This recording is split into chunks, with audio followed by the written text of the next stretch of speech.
Meow. Why are you guys so small? Oh my god, look at you. We are very small. Why are you so small? Damn, I don't even have a torso. It's the top half of the torso. That's so fire. Anyway, hello. Hello. Wait, hold on, guys. Oh, okay, it works. Yay! We back with another UMINEKOs. Guys, do you remember what happened last time? No. Oh. So we kind of did a cute little flashy back to Anjay. Learned about her timeline a bit with her and Ava, and then her time at school where she got relentlessly bullied, and her only friend was imaginary Maria because she had her diary, and she's learning how to use magic, and she also made a deal with Burncastle, so that's how she becomes a witch. Yeah. Yay! Yay! Sorry, today's just tiring. I'm trying to wake up. Good morning. It's time for school, like I said. And then after we just got told a story about Maria's stuffed animal. Fuck. His name's on the tip of my tongue. To something Taro? Sutaro? Something Taro. Utaro. It's not Utaro. It's some with an S. What? Suntaro? Is it just Suntaro? What is it? Lenny, what is it? I don't know. It's Asutaro, isn't it? It's I not. thought it was Suntaro. Okay, then it's not. Can't. I thought it would. No! What's the damn thing? The fucking lion. I forget what his name is. Fucking lion plush. Anyway, her Rosa made her that. By the way, for her birthday. you guys could just use the internet. It's Sakutaro. Sakutaro! Sakutaro. I was almost there. Yeah, she got Almost Sakutaro, and it was her birthday, and then Anjay got interrupted by people coming in, so we haven't finished that story yet. But then we got cut back to Anjay back in her time. Back in present time for her. Which is just, the present. Yeah. There's only one present. True. Who is this guy? This is a new guy. Yeah, this is a new guy.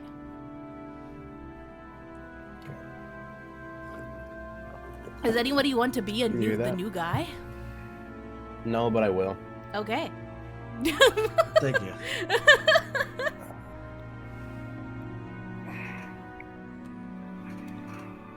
He kind of has like a mobster personality a little bit, at least from what I remember of him. It's a little slime ball. Yeah, okay. I don't know if I'm gonna do I don't know, I'm gonna do a voice. Do a voice. I'm a businessman. Business numbers, my calculator. I'm straightening my tie. I have 2 ear piercings.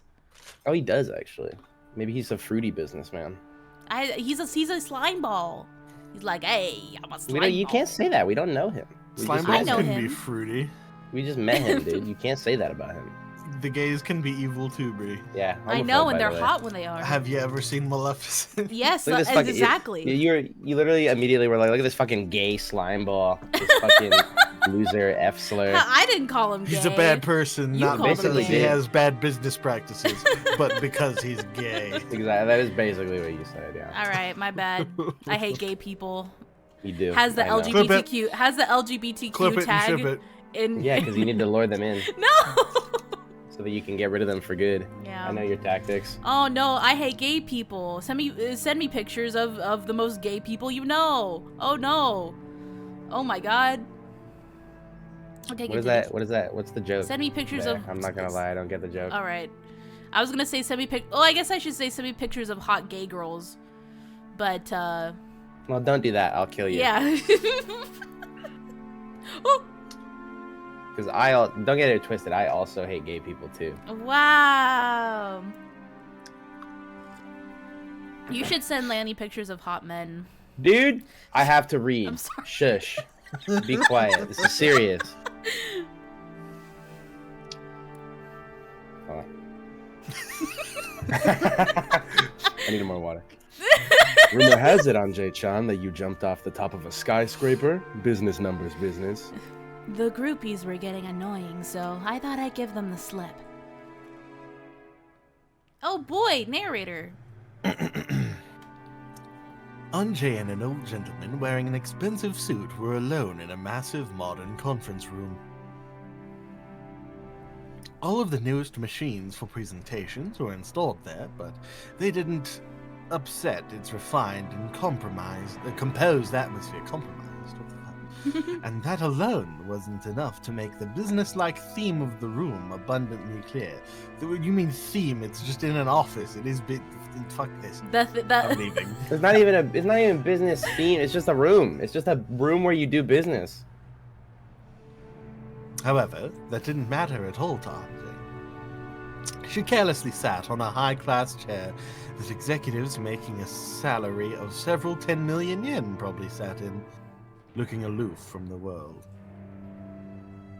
It's because I knew they were remodeling on a lower floor and had a safety net out.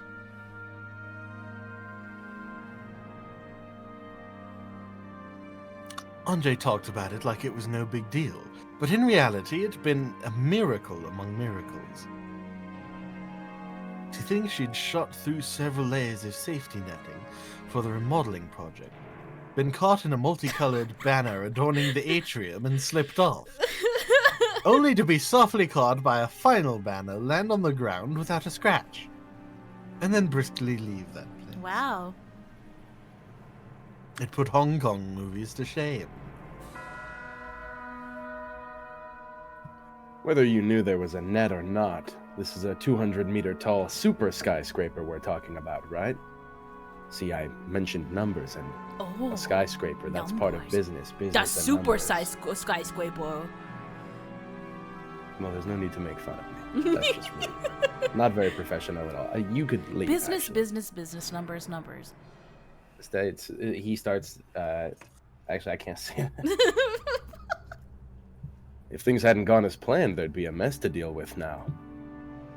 I figure that if I died, then I'd be dead and that would be that, more or less. Well, still, I was testing my luck a bit. Call it youthful zeal.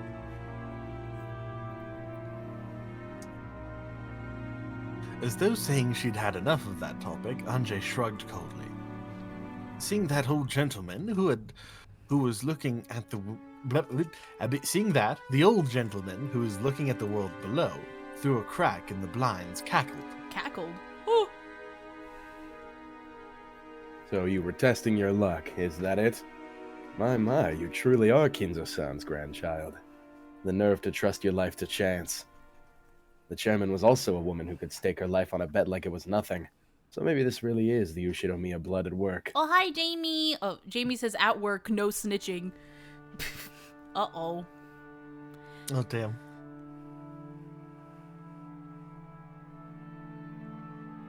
You really will make it big in the future. Please, let me be blunt. Why not give up this running away from home act and return to the Sumadera family?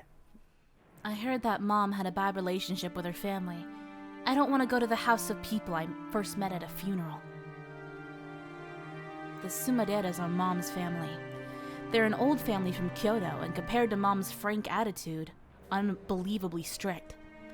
The only Sumadera I'd been on good terms with was Grandpa, who was living apart from his family under the guise of retirement. Mom kept in touch with him too, but she avoided the rest of the family completely, almost hostilely so. So when I went out to play with the Sumadera family, it was always Grandpa's house I visited. When I was young, I didn't really understand it, but I hear that Grandpa was in an extremely weak position, as a man who'd moved into his wife's family register. and his relationship with Grandma was also bad. You might even say that Grandma hated him and confined him to the house. It isn't hard to imagine that. Can't be a man who isn't the breadwinner. Ha No, no, no! ha, stinky. Because she had a soft spot for Grandpa alone. Mom was also hated by the Sumaderas. Since I was her daughter, they probably hated me quite a bit too. And yet, they appeared for the first time at Mom's funeral, shamelessly going on about how big I'd gotten. Like they could actually act like family after all this time. When Aunt Ava died, I would inherit all the wealth of the Ushinomiya family. If that wasn't what they were after, there's no way they would have been able to say such disgusting words. Well, it's not as though I can't understand your desire for self-abandonment now that you're all alone. Completely alone, with no one who loves you or cares about you. Starts or crying. You. You're alone. Hi, Adam! She looks at him blankly, but she's crying on the inside. This isn't self-abandonment. You're right, everyone else abandoned you. I'm sorry. I'm just taking a carefree stroll now that annoying Aunt Ava has finally kicked the bucket. Everyone else is just making too big a deal out of it. Of course, everyone's after the vast Ushinomiya wealth I bear. They must think that becoming my guardian means they'll be able to do as they please with that wealth. Just how many people have tried to get close to me, acting like they want to be a substitute parent. If you ever find that you're hurting because you're so lonely, because you're alone all of the time, please talk with me. After all, I think of you as my own grandchild, Anjay-chan. I'm freaking not alone. I have my imaginary friends. You mean your dead sister? What? My dead cousin, actually. I'll say, no thank you, for now. Why is she doing that? That's weird. She's Battler's sister. What do you mean? Yeah, but why do they do that? They're weird for that. I'll say, no thank you, for now.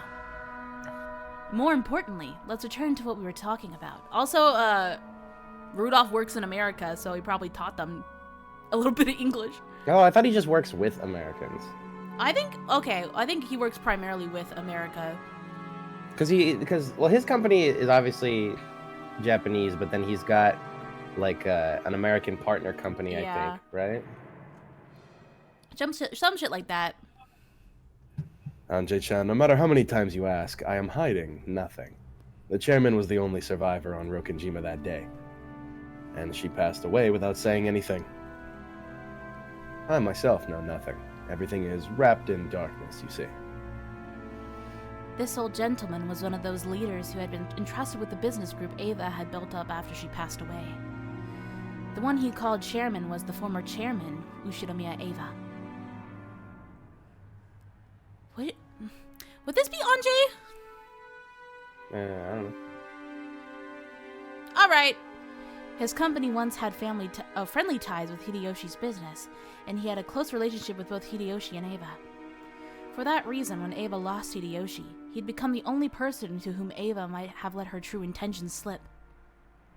Whenever Ava's heart was torn by the loss of her family, oh, that's not me anymore. Goodbye. Whenever Ava's heart was torn by the loss of her family, whenever she took it out on Anjay, he'd act as a buffer between the two. So although Anjay didn't trust him, she found him a very easy person to question. It's in quotations. It's I'm him. leaving. It's it.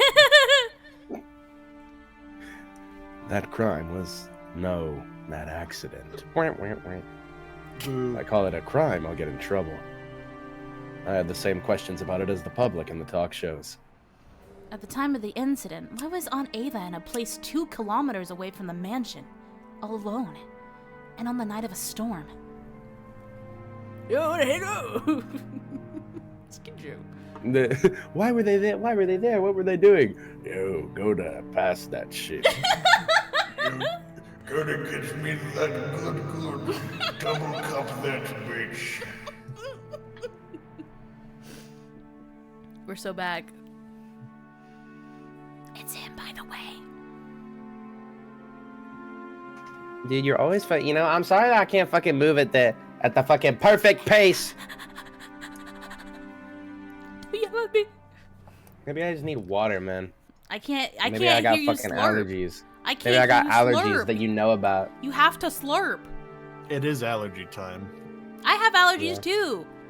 That's Chat, why I'm I'm drinking coughing tea. up a bunch of white mucus. Why like, would every you say single that? day. That's Is really that- gross. Okay, well, sorry, I didn't know. I thought it was fine to just like talk about my life, you know, and just like share Guys, something I'm for vomiting once. up mucus every single morning. I did not say vomiting. I didn't see you, and then you're putting words in my mouth. Do you even want me to be here? Hey, Zoomers and Coomers, it's me. Today I'm talking about my allergies and the white stuff that comes out of my That's what I'm face. saying. That's what I'm saying. What is wrong with that? You're fucking hating, bro. You're fucking hating. So yeah, now I need more water because you got me all bitching and drying excited? out my mouth. Allergies, all I've got is ice and snow. What does that even mean? I don't know. Canada. Is it cold right now? In Canada, it's always cold. Well, not true. Not always. They have summer. For like a week. You don't even know what you're talking about. You don't know anything about Canada. Don't speak for the Canadians, the Canucks in our chat. Ew. Do you even know about Montreal? Do you even know? You know what I know about? I know about poutine. I think that's like racist. Basically, what you're doing. What? It's a food. I What do you love mean? poutine, and that means I know tons of stuff about Canada. I have a Canadian friend. Yeah, me too. I can't be racist.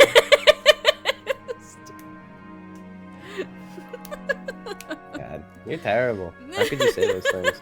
You're gonna get canceled, dude. I'm writing my toilet longer right now. I had to learn a lot about Canada when I Canada? pretended to be one on the internet. Yes, you are the corporal of it. Back then, Kinzo-san was unsure Oh. as to whom he should select. Dude, are we gonna? Okay, listen. How long are we gonna do the bit No, for? go, guys? Come on. go. Well, you want to keep doing the bit, so do the bit. I thought, waiting. Make 'em no, laugh. No, it's so because I thought you were saying back then. I thought you were continuing the bit, so I was gonna be like back then. But then I No, realized that's you what were the- that's reading. what the dialogue says, So now you made me look a fool. No, but you wanna do the bit, so go ahead. You know, the audience is waiting to be entertained. There's no bit. They're waiting. There's They're no waiting to laugh. bit. I'm just dumb. So I get yelled at last week for this. Oh my god. Back yeah. then, Kinzo-san was unsure as to whom he should select to be his successor. Officially, he decided on his son, Kraus-san, but he didn't have much trust in that man. So, to fairly determine a successor from among the 4 siblings, he made this game-like test called the Riddle of the Epitaph. Ostensibly, yes. Kinzo-san probably planned to make Eva-san the successor from the beginning. He wanted to withdraw his own rule that the eldest son be the successor, and instead of Kraus-san, leave the family to the extremely diligent and brilliant Eva-san. The new rule about giving the inheritance to the one who solved the epitaph was probably nothing more than a farce to snatch the position of successor away from Kraus. What do you mean by farce? There was no need for anyone to solve that epitaph. Once it had been displayed for an appropriate amount of time, Kinzo-san could just call Eva-san, who he truly wanted to succeed him. That's really fucking dumb. But you know what? I'm not gonna lie. I wouldn't put that past him. Yep. I guess. Well, and I'm also guessing that's the story she told him. Yeah. Probably. And he gave her the answer. In other words, that itself would provide proof of her succession to the headship. This isn't something they brought up on the talk shows, is it? Well, once you bring up the succession of the headship, conspiracy theories tend to rise to the surface. I'm no fool myself. I won't go out of my way to say things that could invite misunderstandings, you see? Woo! This was his theory. Is that me again? There's no quotes, so I don't know. it's her. This was his theory. Take it away. At that time, the Ushinomiya family head, Kinzo, whose remaining life was announced to be short, was troubled by the problem of who was to succeed him. Normally, the successor would be fixed as the oldest son, Kraus, whom Kinzo had chosen himself. But in his later years, Kinzo began to think that Eva would make a more fitting family head. However, Kinzo, who was stubborn even against himself, was stymied by the title of successor that he'd already given to Kraus. And he'd searched for an official stance by which he could skip over Kraus and select Ava as his successor. Kill him! Oh. That official stance was the riddle of the epitaph.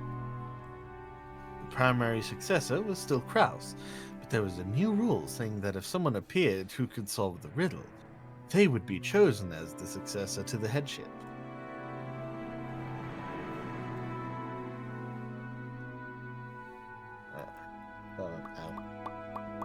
Then, on what would probably be his final family conference, Kinzo told Ava the answer to that riddle himself. In short, it was the same as proclaiming that Ava herself was the successor.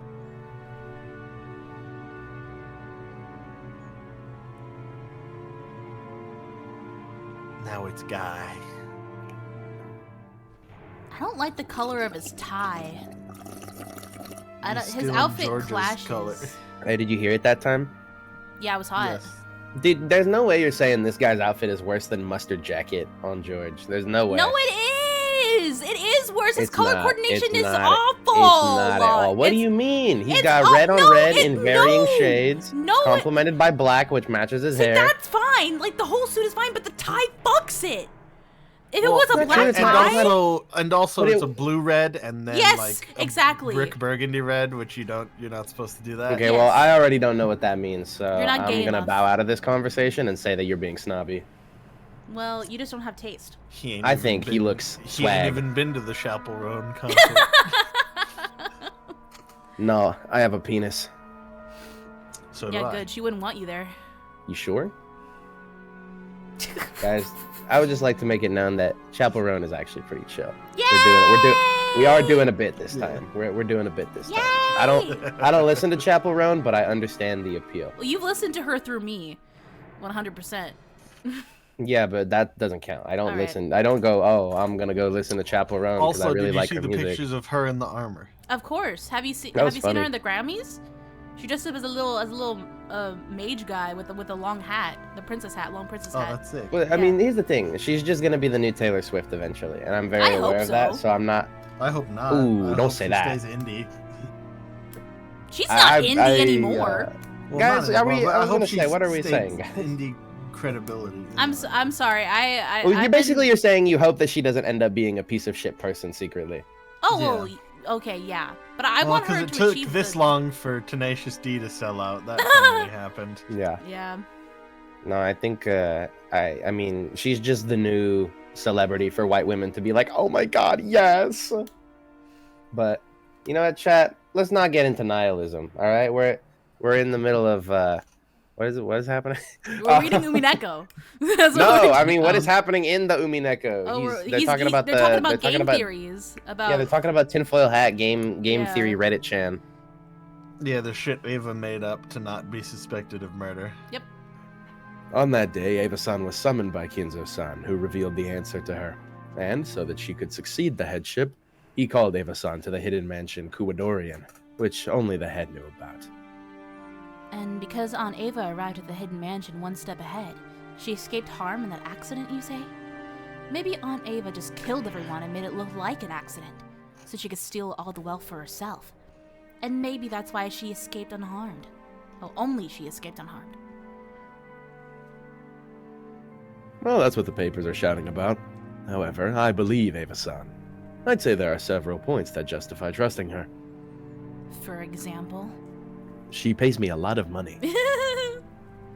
That ring of the Ushinomiya family head, which is on your finger now, Anjay-chan. That ring is the only one of its kind in the world, which Kinzo-san had made specifically. And the artisan who made it acknowledges that the object on your finger is, without a doubt, that same ring.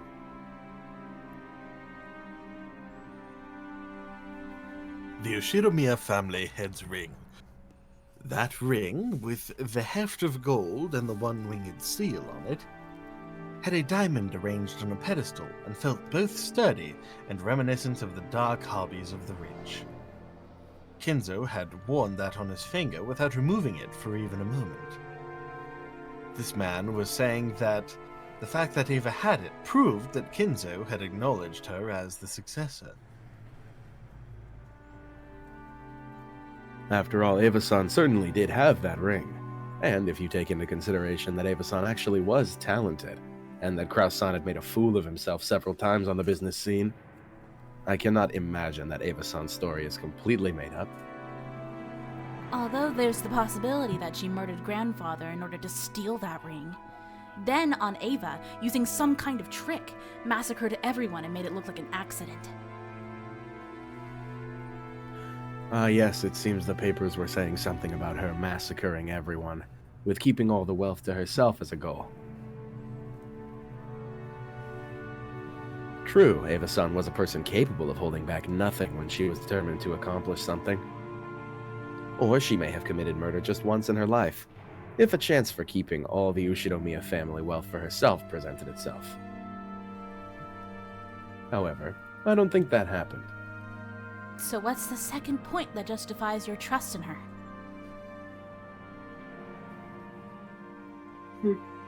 Sorry.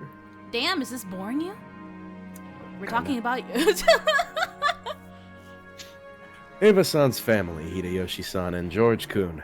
It might be difficult for you to believe all of a sudden, Anjay-chan, but Ava-san was a person who treasured her family greatly. True. Part of me didn't want to believe it or acknowledge it, but I did understand vaguely. Aunt Ava certainly had been a person who highly treasured her family.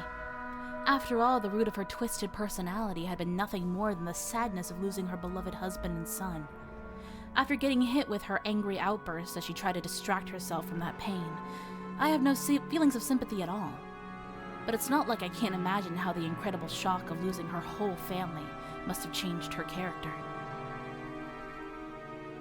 You're saying there's no way Aunt Ava, who loved her family, would throw away her husband and her son?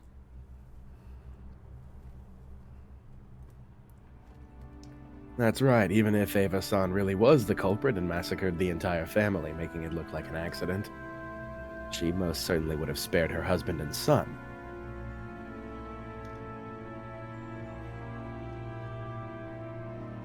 If Hideyoshi-san... What? Sorry. Oh yeah, you're right. I said No, I quibble. thought it did the thing where they add the text on the same box, but it's a new Oh. box. I'm gay. Yep. She would quibble that, by coincidence, only her family had been in the hidden mansion. If Hideyoshi-san and George-kun had been safe, even I would probably suspect Ava-san. I truly cannot imagine that Ava-san's wailing at Aw. Hideyoshi-san's funeral was an act. Aww. Sounds like both points so far are just circumstantial evidence. That isn't the same as physically proving Aunt Ava's innocence.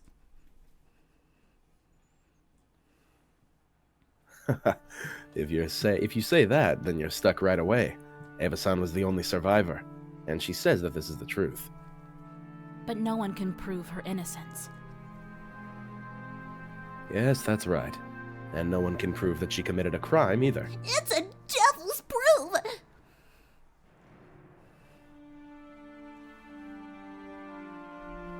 And the final point that justifies trusting her is the police. After all, it was such a flashy crime. The police were being pushed forward by a public in an uproar over conspiracy theories, so they must have investigated Ava-san thoroughly.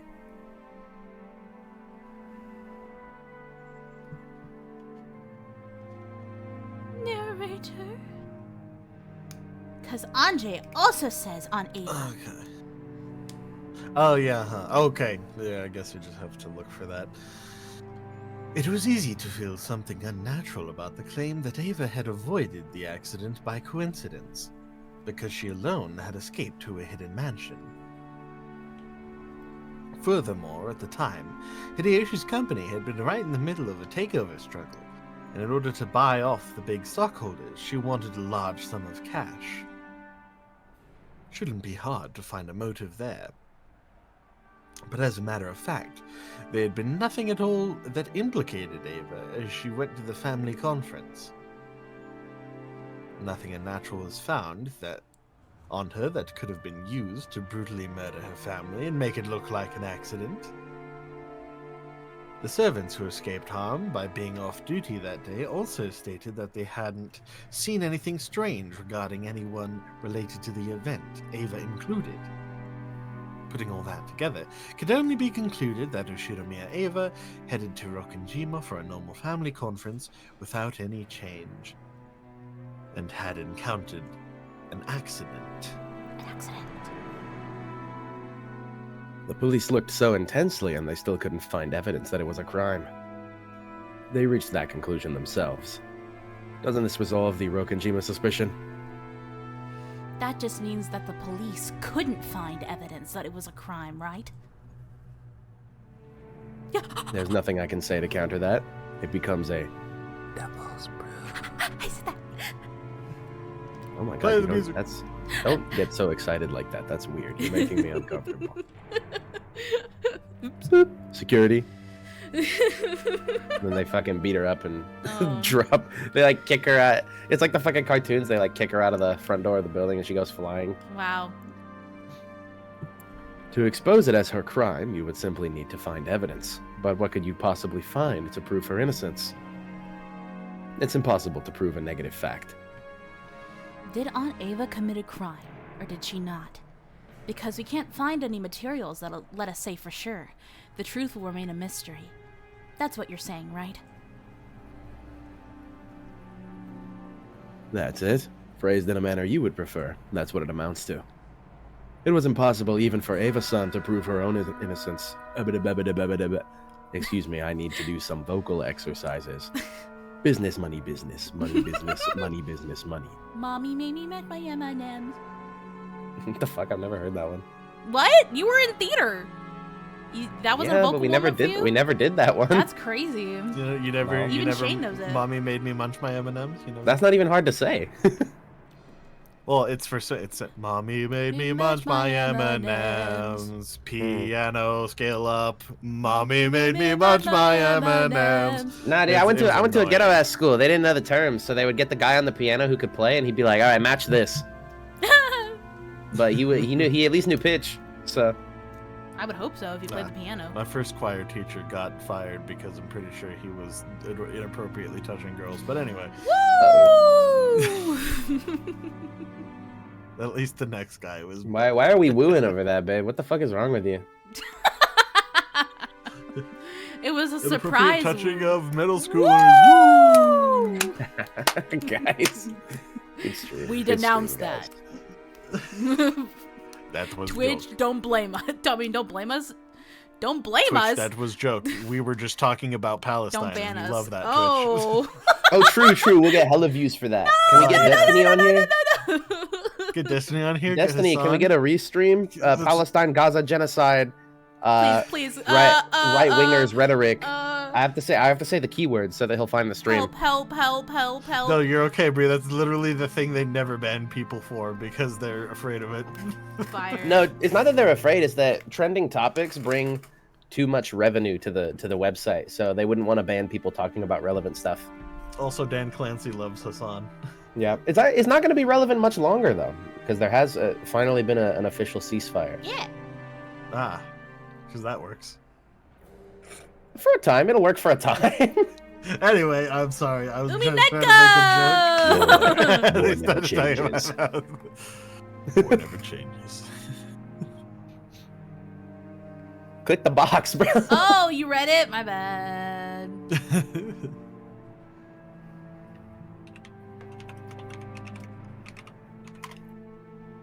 Was it narrator? Hold on. Yeah, because his dialogue has had quotation marks, I've noticed. On that island, an unfortunate accident occurred, and Ava-san The survived quote! by chance. And we don't know any more than the. Oh, yeah. The it was quote. Oh, You well, what fucked the yourself. fuck, man? I You thought it was fucked a... yourself. It's too late. It's too We late. didn't Nah, I know got... what it was. Oh, wait. You fucked Trolling yourself. super hard. Okay. In short, it all comes down to whether you believe the story of the only survivor, Ava-san, or not. I believed. The ring and her praiseworthy love for her family. And the tears she shed at the funeral. Taking all of that into consideration, I decided to believe her story. But I don't believe. If she wanted to steal the ring, there are probably many ways for her to do it. And no one knows if her relationship with her family really was that good. No one can prove that tears at a funeral are real. Anyway, I hated Aunt Ava from the very beginning, so I don't even want to believe her.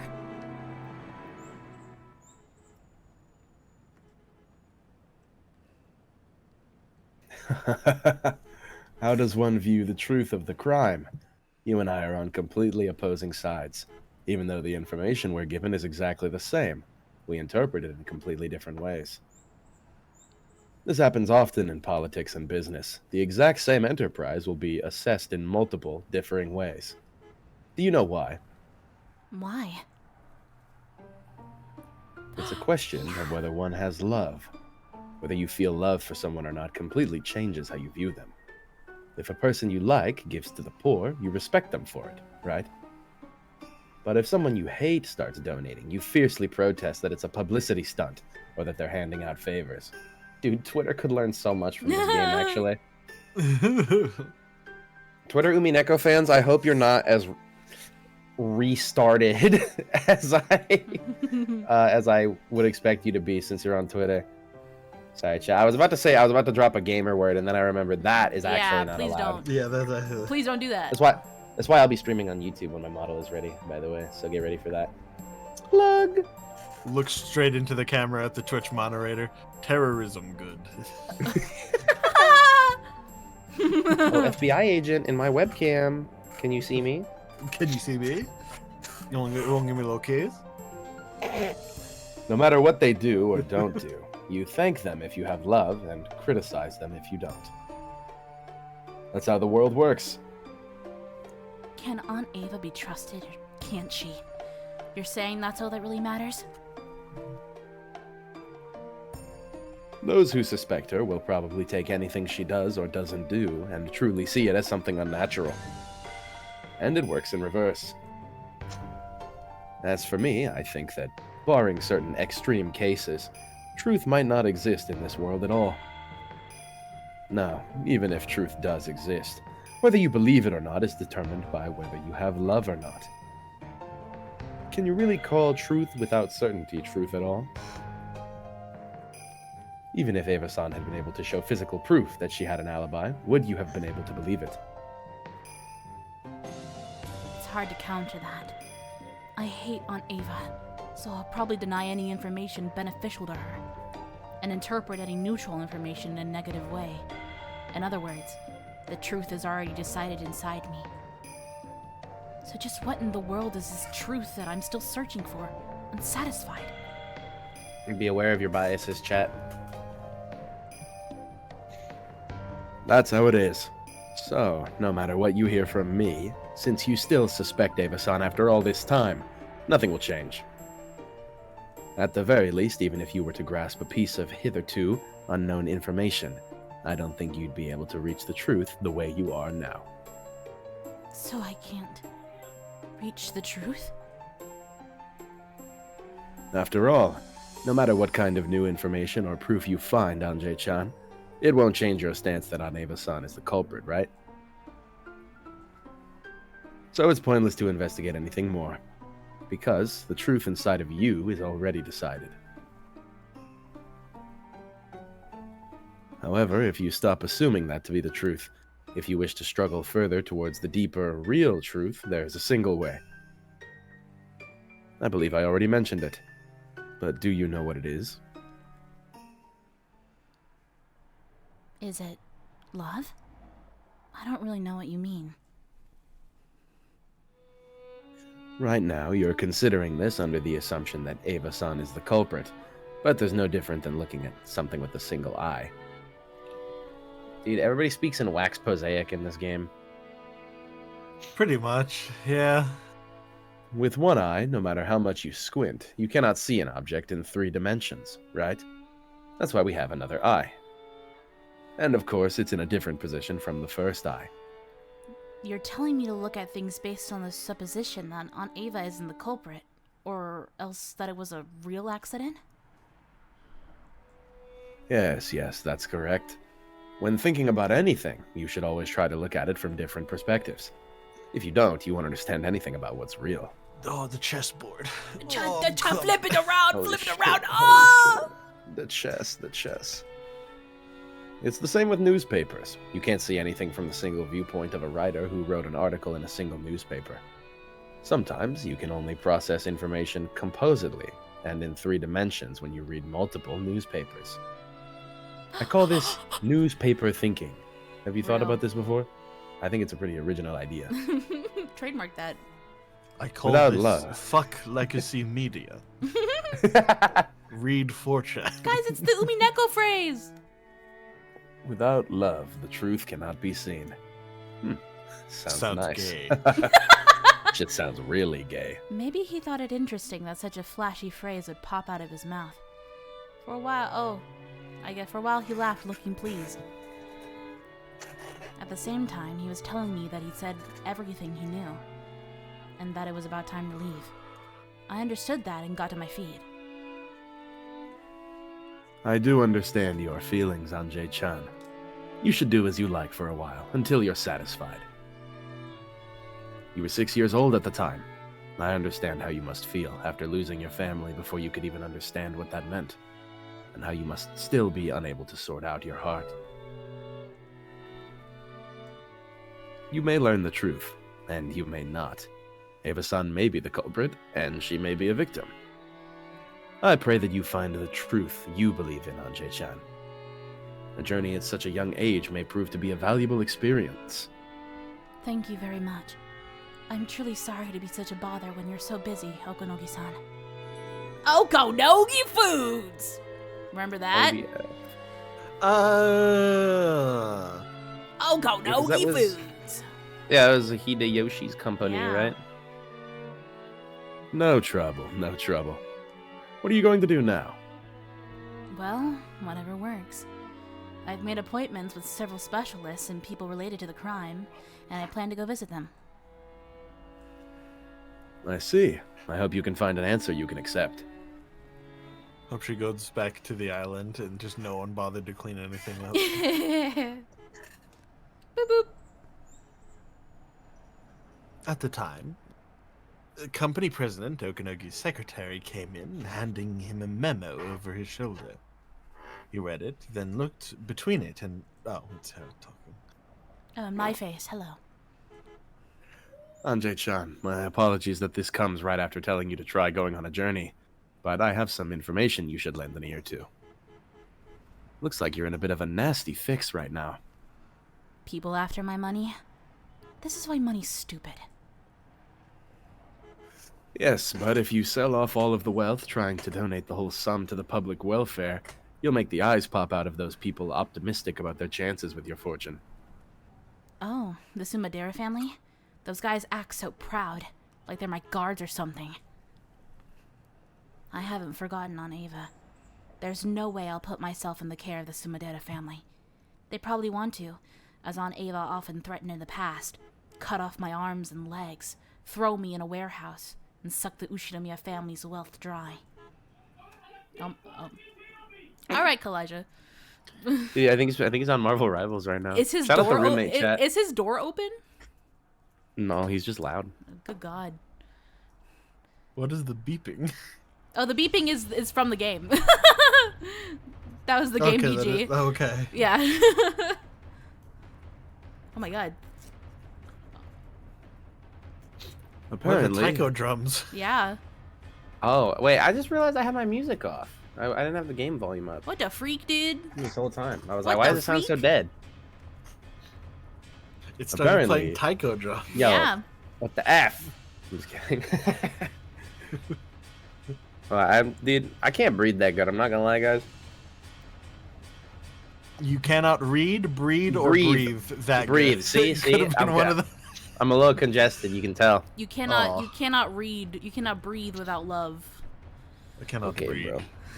You cannot breathe. I cannot breed. Yeah, that's true. Actually, not without love. You Apparently.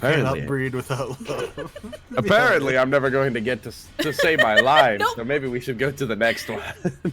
No, say it. No, that was the line. A messenger, you say? I got No, that I from what did. you said. I didn't say that at all. What are you talking about? No, seriously, what are you talking about?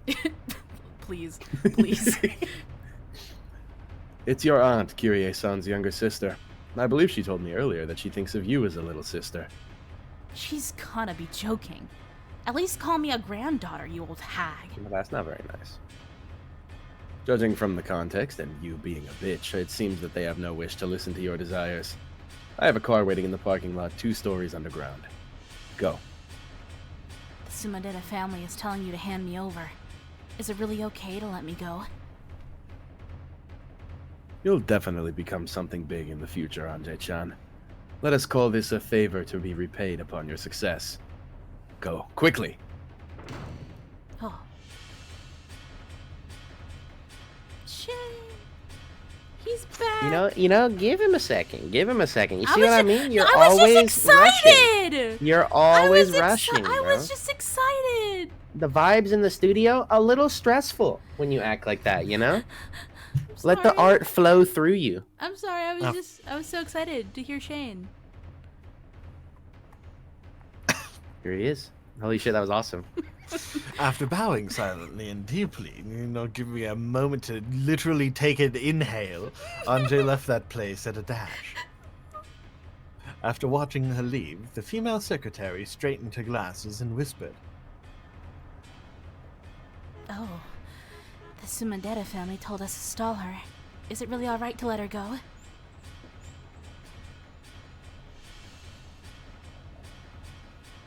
We did stall her, more than enough. If they still don't make it in time, that's their own fault. I told Anjay-chan to run for it. I informed the Sumaderas that Anjay-chan would be coming. Whether she's caught or not, I won't be blamed. Everything in this world is love, you see. Don't worry, she'll escape. After all, that child's capable of leaping off of a building to shake pursuers. Okanogi looked down again through a crack in the blinds, muttering, Nope, definitely couldn't do it.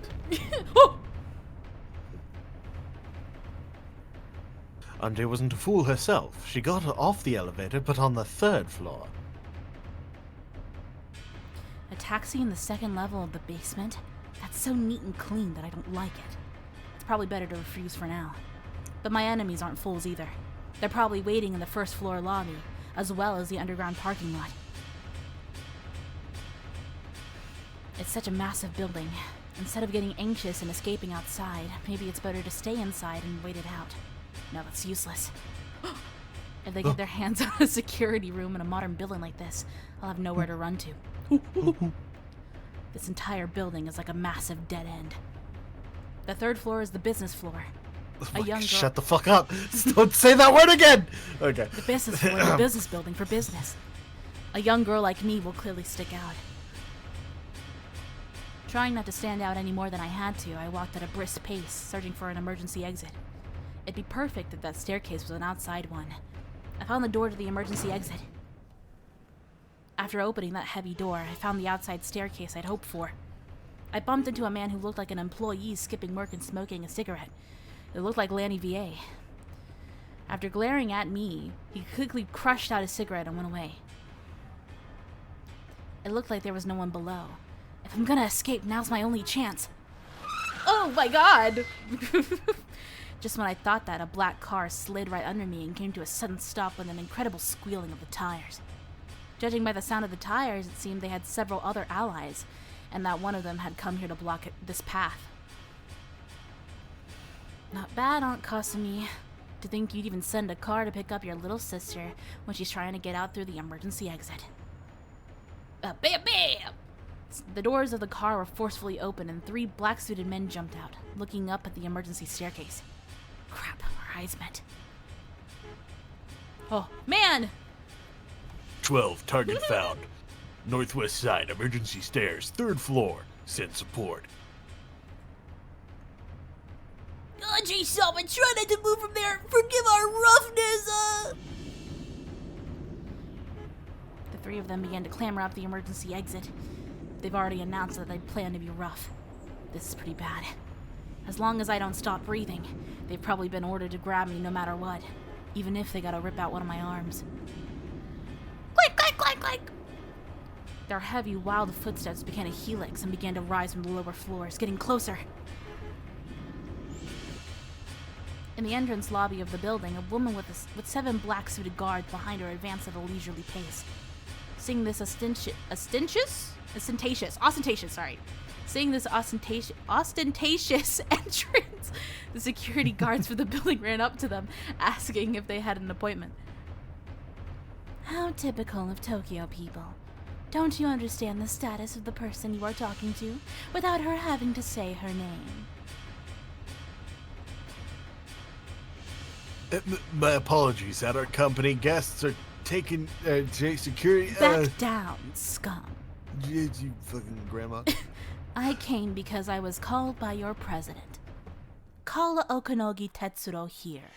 To think he would call me here and then not welcome me. How typical of Tokyo people.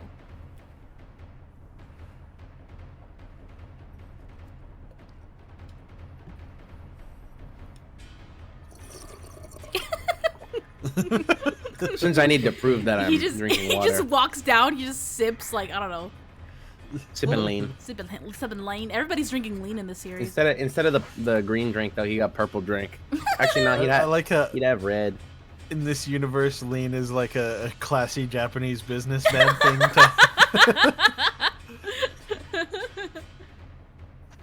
My apologies. Welcome to the Yoshinomiya Group, Sumadara Kasumi-san. Oh, name. With his... Oh, I think this might be the narrator. With his secretary behind him, Okanogi dashingly appeared from the elevator. Even though both of them wore smiles, they were wrapped in a tension reminiscent of the smell of gunpowder. Where is Anjay? I came to greet that adorable daughter of my big sisters. Strict observance of time is our motto here at the Yoshinomiya Group. The former chairman herself said that those who can't keep time can't keep contracts. You call me all the way to Tokyo, and this is all you have to show for it? You let her go, didn't you? Please, she escaped from us. We did stall her for quite some time, but unsurprisingly, she did eventually smell a rat. Of course, this wouldn't have been a problem at all if you had arrived on time, Sumadara-san. Boom! Damn. These provincials and their loose concept of time. You call her fucking provincial. Damn. What was that? What did you say to me? You couldn't sense in any of Kyrie's open frankness in Kasumi's face. She wore the arrogance of the ancient Sumadara family towards the ruined Yoshinomiya family, as well as pride, because she didn't want anyone to notice that her family was declining so much that they couldn't ignore the Yoshinomiya family's wealth. Even at a glance, it was easy to understand why Anjay hated her aunt so deeply. She couldn't stand even a slight insult, and though she smiled, her eyebrow twitched. At that time, the black-suited man behind Kasumi whispered to her.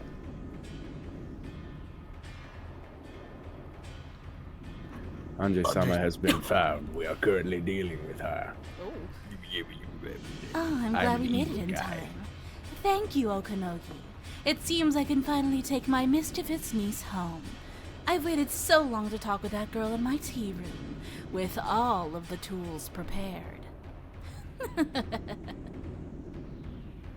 Jamie, give me your gif! Clank, clank, clank, clank, clank. My question is, why doesn't she use any of this fortune to just hire personal security? Real. As the violent sound drew a helix, it rushed. Oh, it's her. Oh, sorry, I'm adding the gif. Don't hate me, don't hate me, don't hate me, don't hate me. I hate you, I hate you, I hate you. No! Take it back, take it back. Thank you for your gift. Oh, that was so easy. Here, I'll put it right here. Wee woo, wee woo. Not the Beatrice cube. Yeah, the Beatrice cube. Look at her. All right. Okay, we're good. Thank you, Jamie. As the violent sound drew a helix, It rushed up at me from below, threatening to swallow me up. Of course, even if I fight, there's no way I'll be able to win. And yet, running into the building would be like jumping into a dead end of my own accord. My enemies will increase in number with time. If I don't do something here and now, I won't have any more chances to escape. Then, 3 muscular black-suited men came into view below me. 1, 2, 3. 3 people. In other words, everyone who had gotten out of the car. If there had been just one of them, I might have been able to drop-kick them or something and smash them in the head, which might work out. But it really would be impossible with 3 of them. Wait, 3? If there's just 3, I should be able to make it. I can do it. Take a deep breath. Ah! Oh my god. I think that's one of the guards, yeah. You idiot! Look out! Ugh! Oh. Dumpster.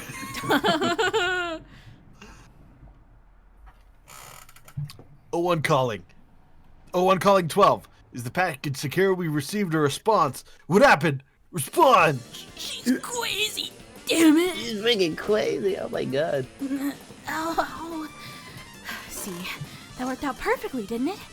Damn, the trumpet is going crazy! Cowboy Bebop! There was just the 3 of them after all. I've already tried that once from a higher place. I knew I'd be able to jump down just 3 floors. It's a good thing the car they came in was right beneath me. Even if it wasn't as pleasant as a trampoline, it broke my fall. A little gently, a little roughly. Now steal the van. How rude. You didn't have to dent that much. The roof of the car broke my fall, leaving a massive dent around my body. Car Maybe roofs are if you're surprisingly less delicate. fat. Damn. Take some Ozempic, girly. I don't think it's because of my weight. Apparently, the 3 the 3 people on the stairs. Literal twig. It seemed they now realized that they'd been outwitted, and they were rushing down the stairs. Gotta run and escape while I have the chance. I moved my body, making clunking sounds on the car roof. Clunk, clunk, clunk! But I'd been naive. Of course they wouldn't all rush up the stairs without leaving one person behind. There was one black-suited man left in the driver's seat of the car that had broken my fall. He stuck his head out the window, and when he realized what had fallen on him, he jumped out. In a rush, I jumped off the roof, but the black-suited man's reaction was really fast. Either there was a massive reward for capturing me, or there'd be some harsh punishment in store for them if they let me get away. 15 seconds, again. Oh! Don't touch me like that! Let go! I was mercilessly held against the asphalt. I was being crushed face down, covered and pressed upon from above. It was a hold without a trace of elegance, but it was extremely practical and left me no room for resistance. I tried to push back with both hands, searching for a way to resist, but I was being pushed down solidly, and I couldn't even tear myself off the asphalt. Oh! Then another car came, squealing its tires as it slid to a sudden stop. Is it all over now? Oh! The man that had been crushing me let out a sharp cry. He was yelling straight into my ear, making my left ear ring. What in the world? Along with the black suit guy, I fell with a thunk. After landing face up, the first thing I saw was an arm stuck out right in front of my eyes. Amakusa? What are you doing here? King, my glorious king! Whoa. Who the hell is this guy? I don't know. Is he wearing a bandana Yep. under his hat? Yep. Okay. Who wants him? Who wants him? Shane, if you don't want him, I'll take him. Well, it's you do your typecast. All right. I can't be cool. Yes, I'm you not cool. can, bitch. Do you think he smokes? Oh yeah, he does. Oh, okay. Okay. Let's talk about that after we've lost them. To the car. Quickly, lady. Amakusa grabbed my arm, easily pulled me up, spinning me around with himself as the center of gravity. Just when I thought it was a little like a dance, he flung me through the open door into the driver's seat. Woo! I climbed over the handbrake and slid into the passenger seat. Pushing me in, Amakusa also got into the driver's seat. There's so many seats. Since we suddenly accelerated while I was on all fours, I had to kick and struggle around on the chair for a while, like a turtle that's been flipped over. Amakusa checked the rearview mirror for cars in pursuit, but he flew into the artery of the big city without lowering his speed in the slightest. What is he driving, a Toyota? We sewed our way between cars one after another. It was just like a chase scene from some action movie. I was shaken by this horrible driving and had trouble sitting back down. Are you hurt, lady? I'm fine. Humans are surprisingly durable. Next time I try to escape a downward moving elevator, I'll jump out a window instead. I guess air drives are a hobby of yours, lady. Still, I'd recommend you grab a parachute next time. Sure, if I remember to do it after leaping. Cool.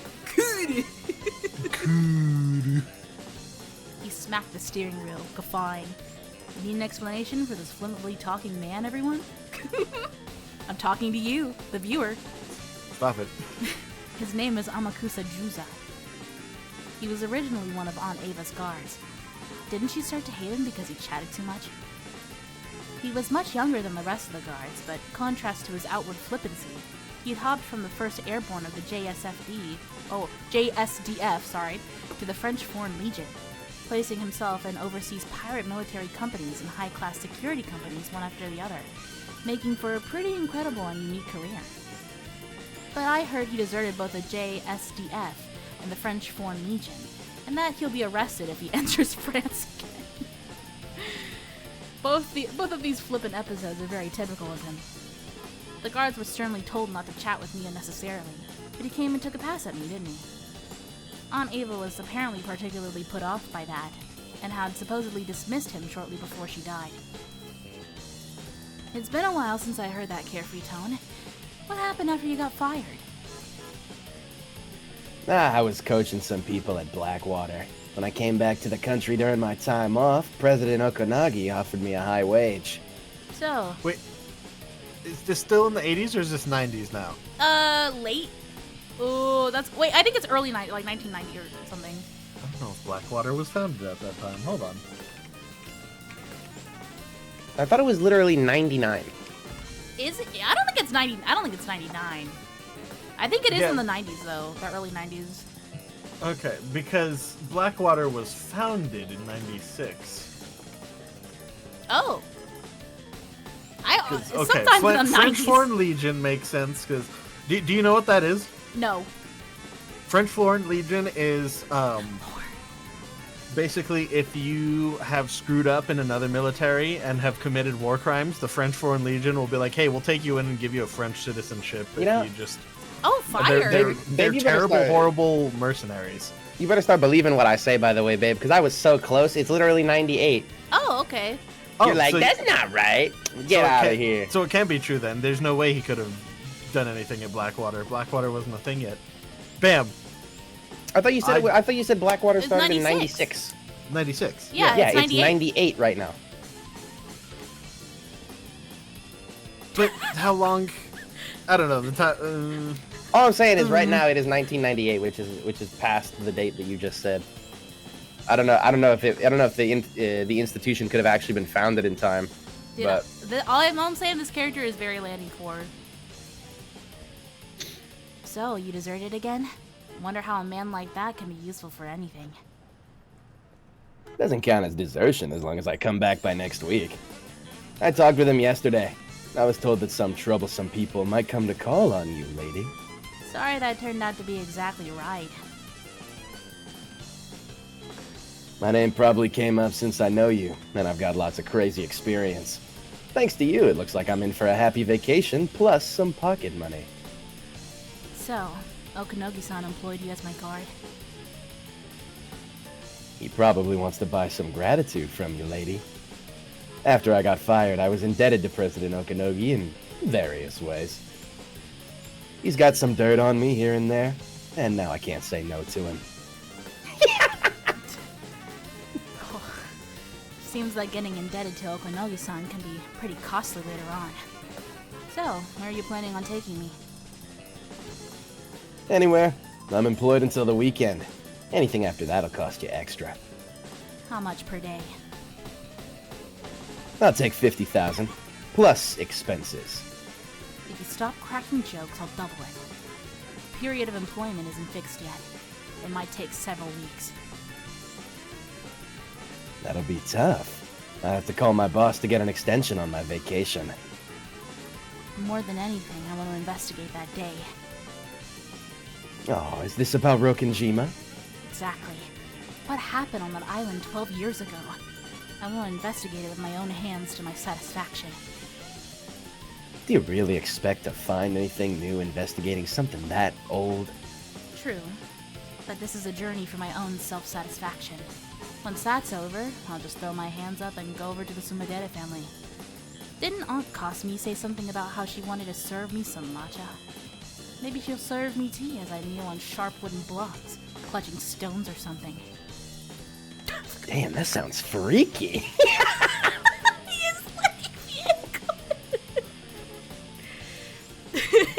See, I knew I couldn't be this guy. I'm glad that there's a lot of different types of stereotypical anime laughs. I'm glad that he's a hiahaha laugher. Yeah. I think that's funny. Because I am, in fact, also a hiahaha. Yeah, you are. Random guy. My apologies, we lost sight of them. A single man thought to be an associate assisted her in her escape. Judging by his possessions of a stun gun and his driving skills, he's no amateur. Sorry, I was coughing. I couldn't do it. I see. Thank you, Shane. Thank you. What a shame, Okanogi. Shall I take this as your answer? Letting her get away was your blunder. That has nothing to do with me. I do wish to prepare some matcha for you as well in the near future. The next time you're in Kyoto, please stop by. I'm going. Oh, are you leaving already? I could offer you some chazuke first.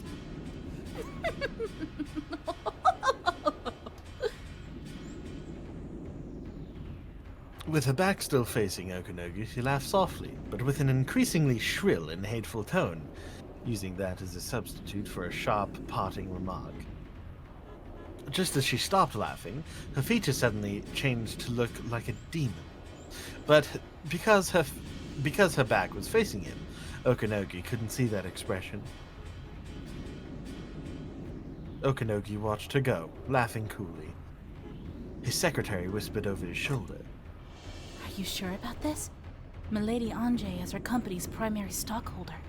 If the Sumadera family becomes her guardian... I get it. But you know, we're the world-famous Ushidomiyas. We can't let them take us lightly. Still, it looks like that guy managed it pretty well. All that's left is to let Anjay-chan do as she pleases. I'm counting on you, Amakusa.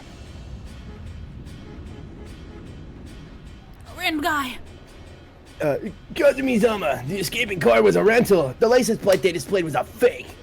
We're clearly dealing with a pro. They'll probably abandon the car. Pursuit will be difficult. Should we have the police chase them? Yes. Shall we have them search for our runaway daughter? They're getting paid with our taxes, so the police must be of use of some use every once in a while. When I left the mansion, I boldly told Mother to leave it to me, didn't I? Do you intend to embarrass me further? It looks like it might be better for me to serve some matcha for everyone at once, doesn't it? Our underground tea room is cramped, so you'll have to wait in line. Random guy number 2. Fuck. I'm sorry. I couldn't see the thing. Okay. No, we'll search with everything we have. It'll be fucking epic. She really is a cute kid, just like Ne-san. Especially that way she freewheels and does as she pleases. No, I can't see anything but Ne-san. I'm truly looking forward to it. If only I could invite Ne-san's daughter to my tea room night. Matcha's the safe word. Or is it the not safe That's word? gross, man. That's gross. That's freaky. She's so tiny. The Sumadera family sure moved quickly. Did Okonogi sell me out? You're joking. He's my client. If he'd sold you out, he wouldn't have hired me, right? I guess that's true. Ah, so that's why you got off the elevator at the 3rd floor. Him having a car waiting in the underground parking lot was just too convenient. I figured Okonogi-san sold me out. Though I guess by now it's impossible to prove whether there was an ambush set up in the parking lot or not. I see. That poor president guy. Looks like you don't trust him a bit, lady. That car in the basement was mine. Huh? He was talking about you, Omakusa? I freaked when the elevator came and was empty. I wonder what would have happened by now if I hadn't been listening in on their radio. So what's going on? If I had obediently believed Okonogi-san and gone to the parking lot, there would have been no need for me to do that jump off the 3rd floor? Pretty much, yeah. Well, it turned out okay in the end. What the hell? If I hadn't suspected President Okonogi, I could have easily escaped without getting caught in a tough spot. President Okonogi might have sold me out. No, since paranoia told me that it was better to assume that he'd sold me out, I supposed and concluded that he sold me out. The truth inside her. Because of my inability to believe in him, regardless of his truth, my truth became he sold me out. I thought back on President Okonogi's words. Can you really call truth without certainty truth? Truth can change completely depending on whether you have love or not. In the end, perhaps truth itself doesn't exist. There are as many interpreted truths as there are people who speak of the truth. If I can't accept something that fluid as truth, where does the truth that I really want to find exist? And is it something I'll be able to see with my eyes? Even if someone sticks the truth right there in front of me and says it's the truth, I might not be able to see it. Without love, it cannot be seen, huh?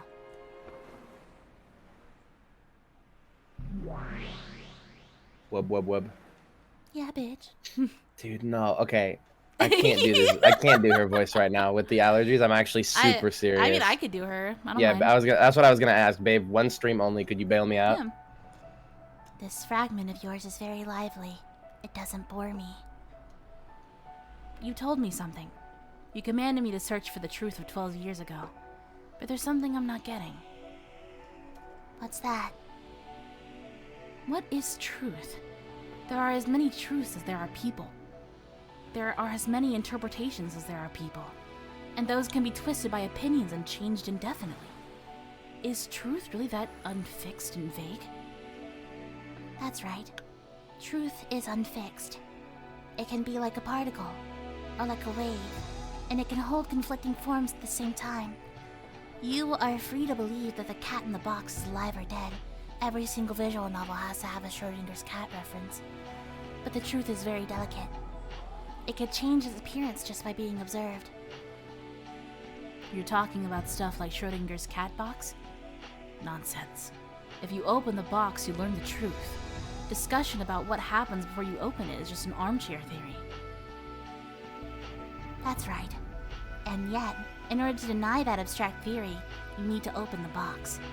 It is impossible to negate any idea about the contents of a box that cannot be opened. This is what truth is. As long as the truth isn't denied and keeps its form. That's right. As long as truth isn't observed, it keeps its form.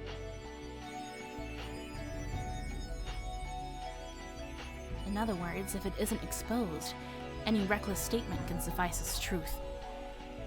Yes. Even if they contradict each other, endless ideas can exist as truth at the same time without being negated.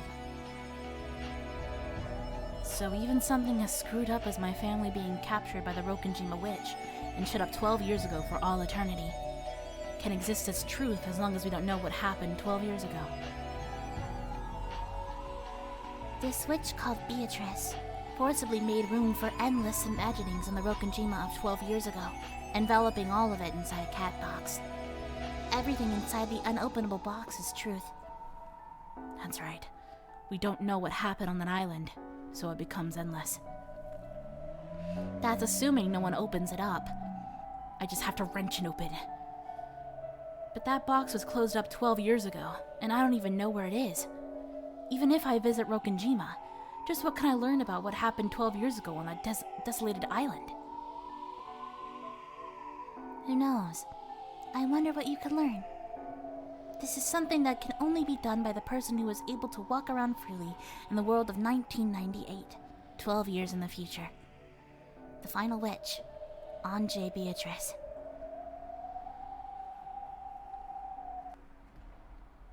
Beatrice's Game Boy lasts 2 days, from October 4th, 1986 to the 5th. In other words, you're a piece who can move freely outside her game board. And even Beatrice cannot influence this future that lies outside the game board. If you say it like that, sounds like I'm a pretty overpowered piece. The future of 12 years later in which you are placed certainly is distant. However, I should have been Scottish this whole time, god damn it. However, the further a piece is placed in the future, the stronger power it holds. I told you, didn't I? The truth changes its appearance when it's observed. Come to think of it, I heard something like that once. Even if one day, all of a sudden, a star in the constellation Centaurus, were to explode, the light from that explosion would have to cross 4.4 light years. So it would take it 4.5 years to reach the Earth. That's right. In other words, even if the sun in Centaurus has already died, people on Earth won't be able to perceive that fact for 4.5 years. Because no method of perception exists that is faster than the speed of light. When we learn that the sun in Centaurus has exploded, we Earth people will paint over our history of 4.5 years ago with a new truth. We will revise history with a new fact, that it exploded 4.5 years ago. However, for the 4.5 year period until we learn that, despite the fact that it has already died, the mistaken truth that the sun of Centaurus still exists will be able to exist as truth. The truth of the future wins against the truth of the past. That's right. By itself, the Rokenjima accident gave rise to nothing but suspicion of a conspiracy involving Aunt Ava and the Ushinomiya family assets. But later on, it was dramatized and linked to the occult, and the conspiracy is painted over by the legend of the witch. Even though it was clambered over as a conspiracy at the time of the crime, later on, strange occult theories which claimed that it was the work of the witch ran rampant and began to paint over the truth of October 5th, 1986. The conspiracy theories will probably be forgotten over time, and only the more bizarre, impressive witch theory will continue to remain a superstition, eventually covering up the conspiracies. That's right.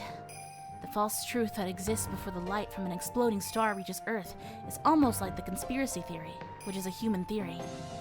The wine bottle with a letter in it that drifted ashore several years later, the message bottle, painted over that theory and made things return to the occult theory, which is a witch's theory. That's right. A witch didn't exist during 1986. The witch took control of Rokenjima because she was observed several years later by us humans of the future, thanks to that message bottle. A small revision is necessary. The witch could have existed even during 1986, as one of the many endless possibilities that can exist. Certainly. She'd disappear if she were observed, so she curls up inside the cat box. That's what makes the message bottle so nasty. The witch tried to get out of the box. She made it so that she'd be observed, weeding out possibilities that conflicted with the witch theory. In other words, to make it impossible to negate her, she negated all possibilities other than the witch theory. What the hell? So in other words, Beatrice satisfied the devil's proof with a frontal attack. And that was part of the witch's plan from the beginning. The message bottle is information observed in the future after 1986. It cannot be observed by Beatrice or Battler. It can only be observed by Anje Beatrice. I really didn't want to investigate the message bottle. After all, reading that would be like listening to the witches say. I thought the witch theory was just a crazy fantasy, so I thought of it as nothing more than a waste of time. But Okunogi-san told me, you can't see things in 3 dimensions with only one eye. You mean that while looking at it from the viewpoint of denying witches, you must also look at it from the viewpoint of accepting witches? That's a correct way of thinking. The number of viewpoints is like a denominator. If you have one viewpoint, the mystery in the numerator doesn't decrease in the slightest. However, the more your number of viewpoints increases, the more the mystery begins to be divided. I understand. There was a message bottle that washed up on a neighboring island several years after the crime. That passed into the hands of a dilettante. Hey, I have no idea. Wait. Chat, we can learn a new word. Dilettante. Oh, what, dude? You said that the same time as I hit the audio preview on Google. Oh, nice. What does it mean? What does it mean? What does it mean? What does it mean? A person who cultivates an area of interest, such as the arts, without real commitment or knowledge. Fire. Ooh, I'm glad I know this word. Now you can use it against the Twitter heads. Yeah, exactly. Basically, person on Twitter is what that word means. I learned this from UMINEKO. I learned this from a visual novel, dilettante. Do you even play video games? I didn't think so. Do you read literature? I made an appointment with him just in case. I was able to hear Aunt Ava say from Okanoki-san. Next up, the witches say, "Why don't I listen to Beatrice's say?" You cold bitch! Bring her out. Bring her out. And in which you read UMINEKO. UMINEKO no Naku Kawa Nays. Full Metal Alchemist. Full Metal Alchemist. Oh! Full Metal Alchemist. We're back! We're back like we never left. Back like we never left. 3 months left to live. It was last year when you said that, right, Dr. Nanjo? Oh, hello, yes, I'm back. Yeah. I only spoke of what I could comprehensively determine from his physical condition at the time. As a result, this year too just so happens. So, even though it's doubtful whether Dad'll last until the end of the year, he's still totally focused on his occult research. And you still say he only has 3 months left, Doctor? Like I said, Kinto-san. Shouldn't you be happy that our respected father is still in high spirits? Out of a sense of parental respect, each one of you is so eager to greet father. I can see how upset you are that he's unwilling to meet with you. Shut up, failure. Considering that everyone has started aiming for the inheritance while the sun is still in the sky, I can understand why father would want to see you.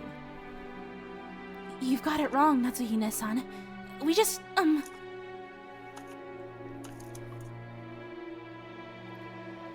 Dad isn't immortal, and he'll die someday.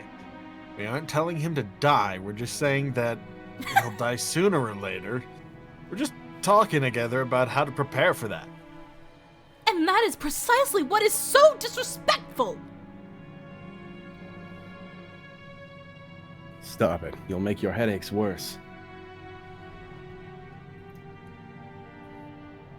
Kraus told Natsuhi, who had risen from her chair in agitation, to sit down.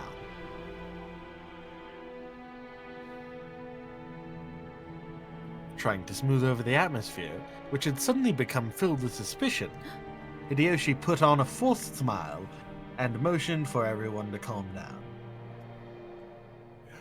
Natsui-san, don't misunderstand. People say you should always clean up after yourself, right? We were just talking about seeing him off. We're discussing this so we can see father off neatly when he takes off on the journey he's eventually gonna make. That's just like you, Hideyoshi-san. Even though you're saying the same thing, you make it sound so intellectual. Yes, that's right. Unlike you, Nisan. Damn. Quit it, we aren't getting anywhere. So, like we're saying, Aniki, forget all this about the inheritance.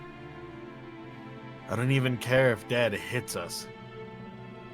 To make a long story short, we want to meet Dad directly and say hello, even if he doesn't want to. If he's locked up in his study, we don't care if we have to borrow a key from Genji-san. Right, Rosa? Oh my god, they're actually gonna speak to him. Oh, well, it's not like we're forcing you. It's just we haven't said hello to Father in such a long time. I'm forcing you. If his remaining life really is short, then there's a chance we might never be able to see him again. Today might be our final opportunity to exchange words with Father. That's right, just like Rosa says. If he only has 3 months left, wouldn't it be odd for him to pass away? It wouldn't be odd for him to pass away any time now, right? Are you saying that despite that, we don't even have the right to talk with him one last time? Regardless of the circumstances, isn't that just a bit too much? If greeting Father were truly what you wish to do, I'm sure he'd happily allow you to meet with him. But Father has already heard about the disrespectful topic you hope to raise. No one will want to meet you with oh my god. No one will want to meet with you under those conditions. The reason you cannot meet with Father is because of your own doing and nothing else, is it not? Exactly. You shouldn't have to rack your brains to understand why Father doesn't wish to see your faces, right? Father has seen through all of your tight financial situations. What are you talking about? I don't have a clue what you're going on about, Nissan. Oh god, what the fuck? Did you really think I didn't know about the state you're in?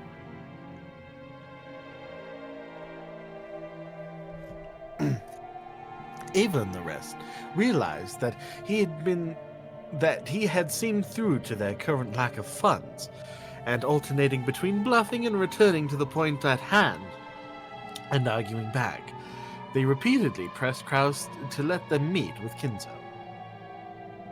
The sweet smell of the black tea Rosa had gone out of her way to buy had been completely wasted. The only thing she was glad about now was that the children weren't here for this. The fact that they'd gone to play at the beach right after lunch had been their only salvation. Now we cut to Battler saying some foolish shit in 3. Oh, never mind. Ava made as though to tackle Kraus, and Hideyoshi and Kyrie cut in between them, trying to calm both sides. Dear God. Then Kyrie took a deep breath and spoke. I'm sorry, Krasny-san. I know I'm an outsider, but I wonder if you'd let me say one thing. I have a proposition. What is it, Kyrie-san? First, and this includes my husband as well, for many years we have belittled the efforts you've made by living with Father and taking care of him. Isn't that right? We've got it easy since we get to go outside, but Aniki's been babysitting Dad for decades now, and that must have been a lot of work. I'll accept that, but what's your point, Kyrie? We must acknowledge that Kraus-san is Father's caretaker. Isn't that right? We've always feared Father, and have pushed the task of caring for him onto Kraus-san. Everyone should acknowledge his efforts.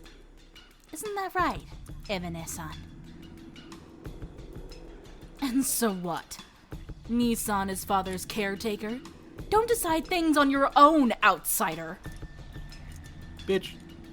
Hey, now, calm down. Kyrie-san, what were you talking about? Kyrie, please continue. We should be more grateful towards Kraus-san and Natsuhine-san. We should thank them for always taking care of Father. It's our lack of gratitude that's to blame for these wasteful conflicts we keep having. Isn't that right, Kraus-san? I'm surprised. I did not think that you, Kyrie-san, would be able to understand our efforts, which even my true siblings have not stopped to consider. It's a natural duty for the successor of the Ushinomiya family headship. That's right. It's your responsibility as the successor to the headship, isn't it? It's because you take care of Father that we must acknowledge you as the successor. Hey! Why are you bringing this up all by yourself? You're just an outsider!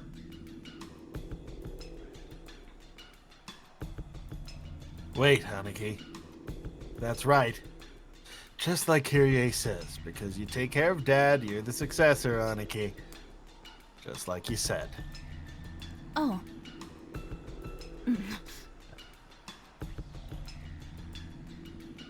Rosa noticed, And then Ava did. They were all bullshitting. Ava's barking demeanor towards Kyrie for advancing the discussion on her own disappeared in a flash. And she instead stared at Kraus and Natsuhi. Natsuhi couldn't understand the sudden change and was slightly flustered. Kraus-ni-san, if you'll accept just a few conditions, we won't ask you to let us meet Father again until he dies. Of course, we won't demand to be present at his deathbed. We wouldn't even mind being absent at the funeral. Oh, where are you going with this? But I may as well listen for now. Let's hear your terms. First, the term successor to the headship refers to the caretaker of the current head, Ushinomiya Kinzo.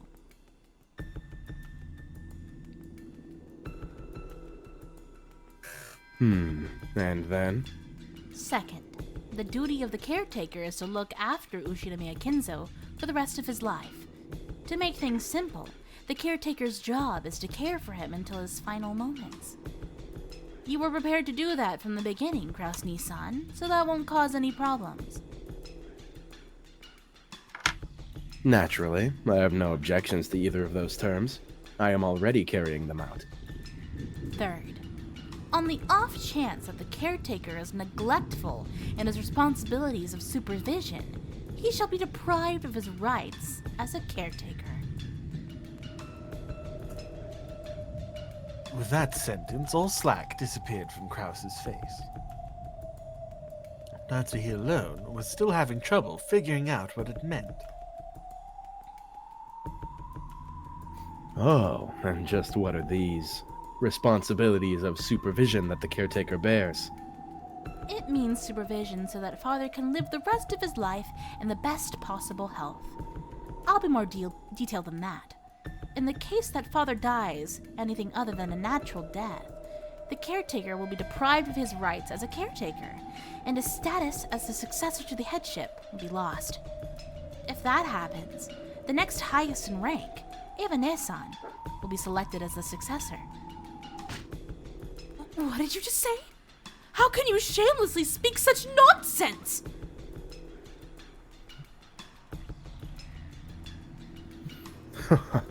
My, the caretaker certainly has a heavy responsibility. However, people can die in many ways. For example, senile old people sometimes die when food gets caught in their throats. Normally, this is called death by old age in its broadest sense. But with your argument, that death becomes an accident, and I bear the possibility or the responsibility of. Excuse me, I'm just a little frazzled. Drunk? Excuse me. No, you're drunk. Don't say that to me. Anyways, I bear the responsibility of supervision if he dies by some accident or whatever. Okay, I have no intention of forcing such an unfair argument on you. I'm referring to the kind of thing that the caretaker would have prevented beforehand by taking good care of and keeping his eyes on Father. It may be the caretaker's job to carry food to Father's mouth, but whether he swallows it or not is clearly outside the caretaker's responsibility. I would have absolutely no problems with the example you raised, Kraus-ni-san.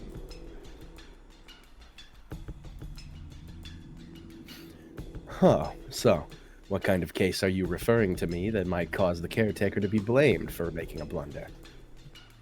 For example, if he disappeared. Oh? It seems that right now, Father is in firm control of himself, but dementia might begin to set in. He might wander around when you aren't looking and get into some kind of accident, or he might get lost in the forest and go missing. Wouldn't this type of case clearly be the responsibility of the caretaker? Father's mind is perfectly healthy. There is no need to bring up dementia. One day, suddenly I saw Father go into the forest. I chased after him, but I couldn't find him. I called the police in search, but after being unable to find him after 7 whole years, I had him declared legally dead. My point is that we won't accept it if you use a story like that to treat him as dead. When Father passes away, an autopsy will certainly be carried out, and we will confirm that he died of old age in the most general meaning, within the bounds of common sense. A death of any other cause will be held as the caretaker's responsibility. See? These are all things that you have toiled away at all this time, Krasny-san. These aren't strange conditions or anything of the sort, right? You are mocking us! Disgracefully so! I find it hard to imagine why my husband must be coerced into a rule that disgraces him in this way. Actually, I've been suspecting it since last year. No, everyone here probably suspects it as well. Evan-san and Hideyoshi-san. Rudolph-san and Rosa-san too. Everyone has suspected it this whole time, but it was so frightening to imagine that no one actually said it.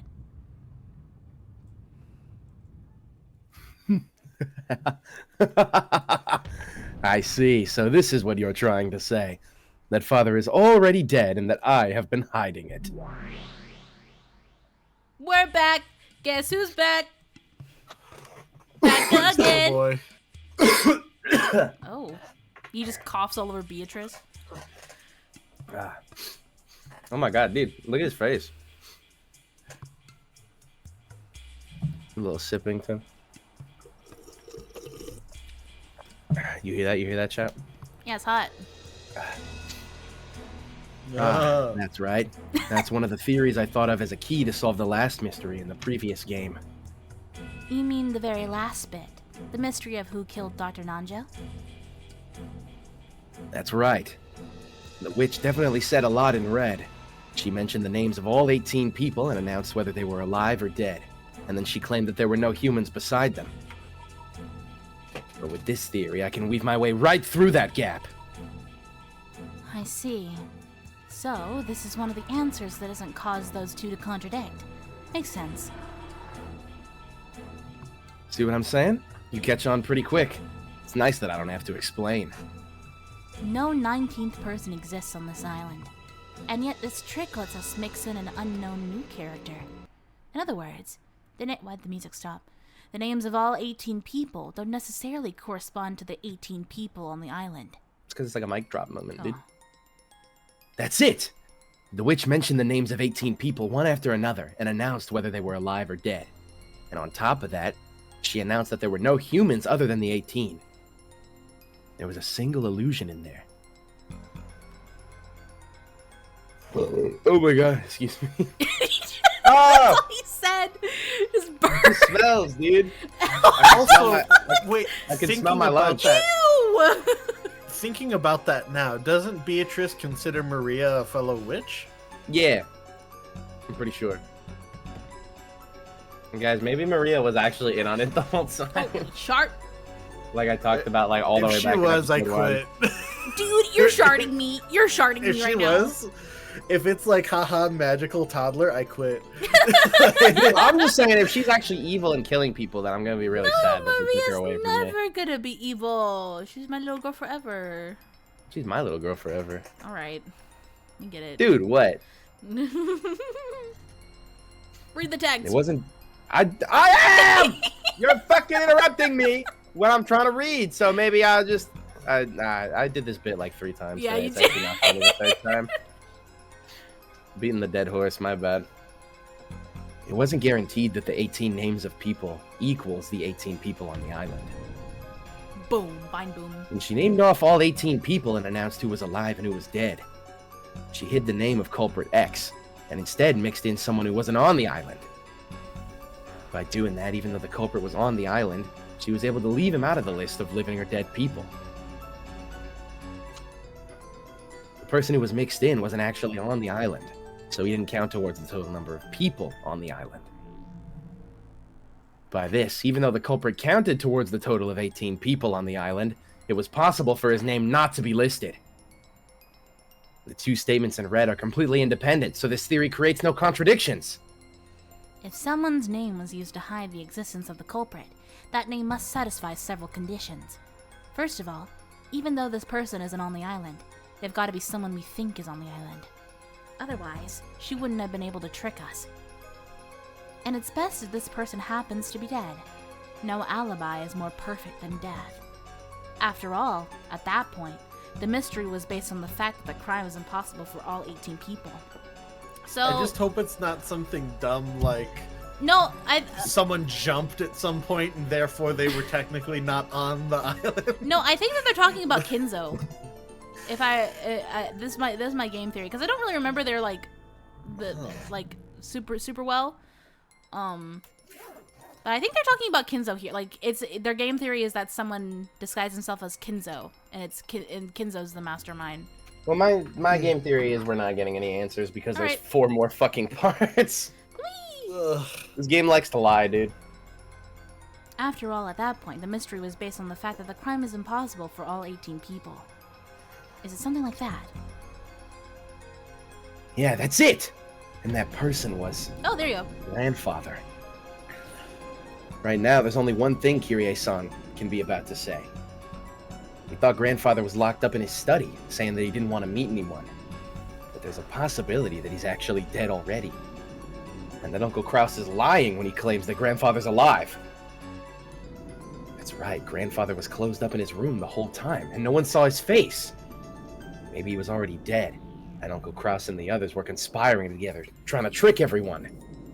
If Kinzo dies, the distribution of the inheritance occurs. However, if Kinzo doesn't die, no, if he dies, but it isn't announced, the distribution of the inheritance won't take place. In other words, Uncle Kraus could have all of grandfather's wealth to himself. That's right, he's got more than enough motive.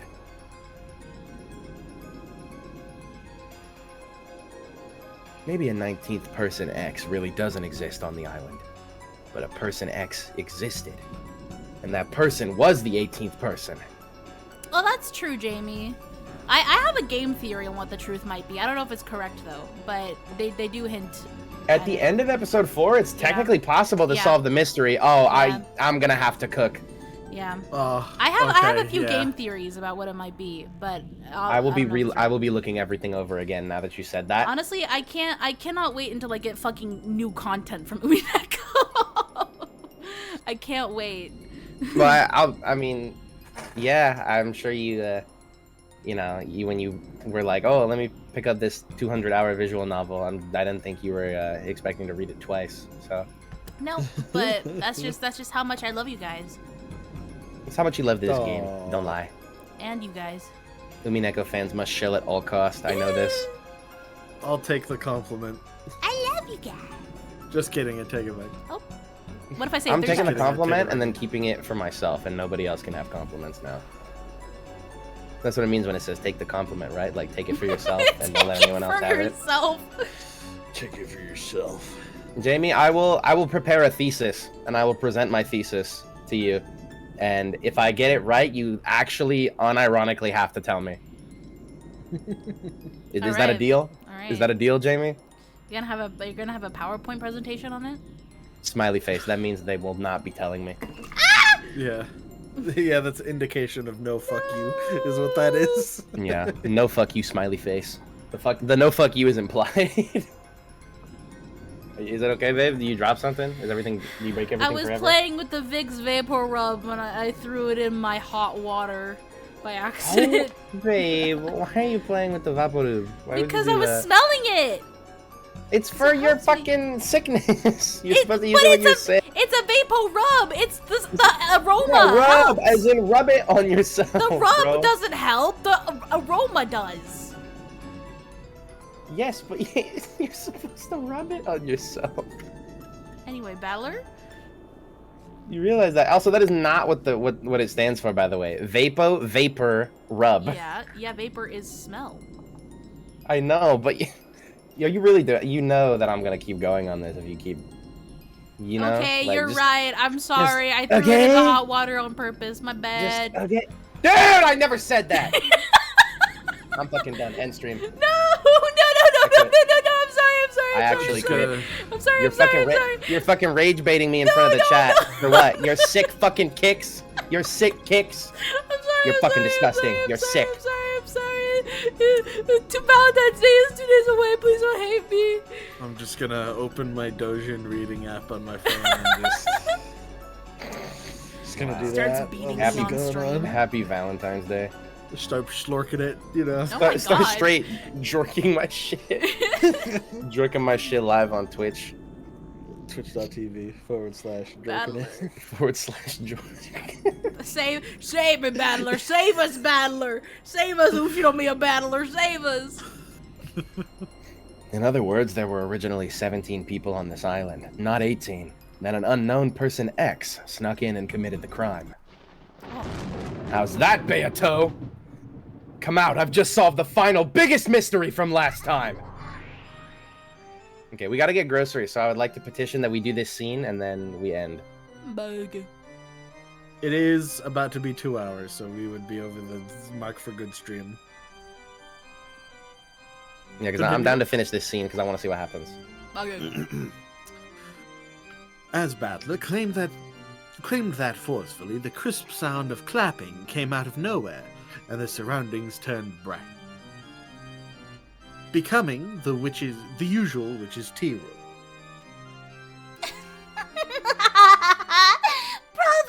Bravo! I wish I could deny that someone as incompetent as you has finally gotten a feel for it, but somehow or another, you've managed to come up with a single answer. Even a lump of concrete can stop thinking. So, you have now finally evolved into a being with intelligence. You might say you've finally taken a step forward from the crying creature you were before, just licking my shoes and grinding your teeth. I can't believe that stupid wordplay threw me for so many loops last time. My lameness pisses even me off. Alright, Beato, repeat it! If you can announce that the 18 people on the island included Grandfather, just try and do it! Yeah, you can't. Because he was already dead. This is the end of your deception! Well now, what have we here? Shall I slice that in two with a red truth? No, it might also be good to hold back for now and let you get all excited. If I'm going to push you off a cliff anyway, it would be more interesting to lure you to a higher place first.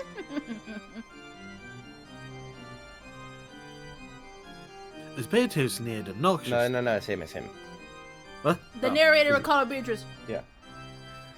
As Beato sneered obnoxiously, she looked like she was searching for an expression that would tick me off even more. Also me. As though she was saying that the answer I'd reached was impossibly ridiculous. Compared to me, annoyed as I was with the witch's attitude, Gretel had a blank and composed expression on her face. Almost as though she'd expected the witch to act that way. I see. Just like how Battler has learned and grown, so's the witch. What's so wrong, Beato? Don't act so tough! I asked if you can repeat it! Stop it, Battler. The witch won't answer so easily. She won't do it until she thinks it'll benefit her. What? What do you mean? You've been toyed with by this red truth in the games up until now, so the witch has used it many times. But now the situation is different. You're trying to draw the red truth out of her, and are instead using it as your weapon. In this situation, there's no way the witch will keep firing off the red without reason. Right? Gretel, or whoever you are, it seems your mind is quite sharp, unlike Battler's. What a fearsome enemy I've welcomed in. That is correct. When Battler hopes I'll use the red truth, do I have any responsibility to do so? No! I don't even have a crumb from that croissant you ate this morning's worth of responsibility to please you! You bastard! Yes, that's the face! I started playing with the red truth just because I wanted to see that face. I have no reason to play around if it won't give me a chance to see you look like that. You just don't like losing, right? Just saying whatever you can to trick me just because you can't answer my demand won't work. Don't be so full of yourself. An answer like that could be cut to pieces without any effort. But I won't go out of my way to speak in red. I won't say it because that's what you're asking me to do. Do you know why? You just said it. Oh my god, Kenzo! You just said it. You want me to push him. You want to push him off at the sweetest spot. This ill-natured witch is saying she won't use the red anymore, because that's what you want. In other words, she won't go along with this game of telling her to repeat things anymore. Exactly. Unlike Battler, everything goes quickly with this girl, with no need for explanations. I will say what I please with the red truth, at the time that I desire. That's it. Basically, it's this witch's right to use the red truth as she pleases. She doesn't have to use it at whatever time the human side desires. But even that depends on the situation. Are you watching a video? What? I could hear something through your side. Yeah, I clicked the link on the side for a second. I had to close it. I believe you because I love you, and that is my that is the truth Well, on the inside. I mean, I definitely just said yes. There was a video playing, so you're pissing me off today. Oh my God. You're really going for me, huh? It's just a bit. It's just a bit, please. Me when I say it's just a bit for the 5th time. Opening my phone back. See when I give a measured response, that's when you actually get concerned. It's Battle Alert Beatrice Core. Bruh. Battler, it's just a bit. I just killed all your family for a little goof. Battler, it's just a little bit. Dude, it's a prank. There's a camera right there. It's for my prank YouTube channel. Battler, my lady says it's just a bit. I Now, just I got don't believe her sponsored by either, Mr. but- Beast. It's just a prank. Oh, can I go on the Beast Games? Only if you're sponsored by Prime. Damn it! I like Rockstar. It's a cool name. You would. So what do you mean by the situation?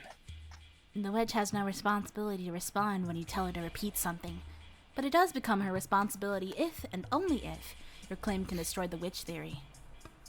After all, in this trial court without a judge, that which is not refuted becomes the truth. Just like how the witch theory made by the witch will instantly become truth if you collapse and stop thinking. Then, since she doesn't have a counter-argument for my guess, that means it's right? It's right that the culprit is the mysterious 18th person X and that grandfather is already dead? At least until the witch argues back. Truth always loses to new truths farther in the future. The tricky part is that even the timing of the counter-argument is up to the witch. In other words, maybe your reasoning just now was correct, or maybe the witch is refraining from arguing back even though you're wrong. Or the witch may be ignoring it because it doesn't shake the basis of the witch theory in the first place. But either way, we can't tell the difference at the current time. Is that more or less it? Damn you, Lady Burncastle, for throwing in such a troublesome piece. Thanks to that, I'm losing all my lines. The witch has learned that she can respond to your demands to repeat phrases at a later time. Maybe you could call it a delayed move. She's messing with me.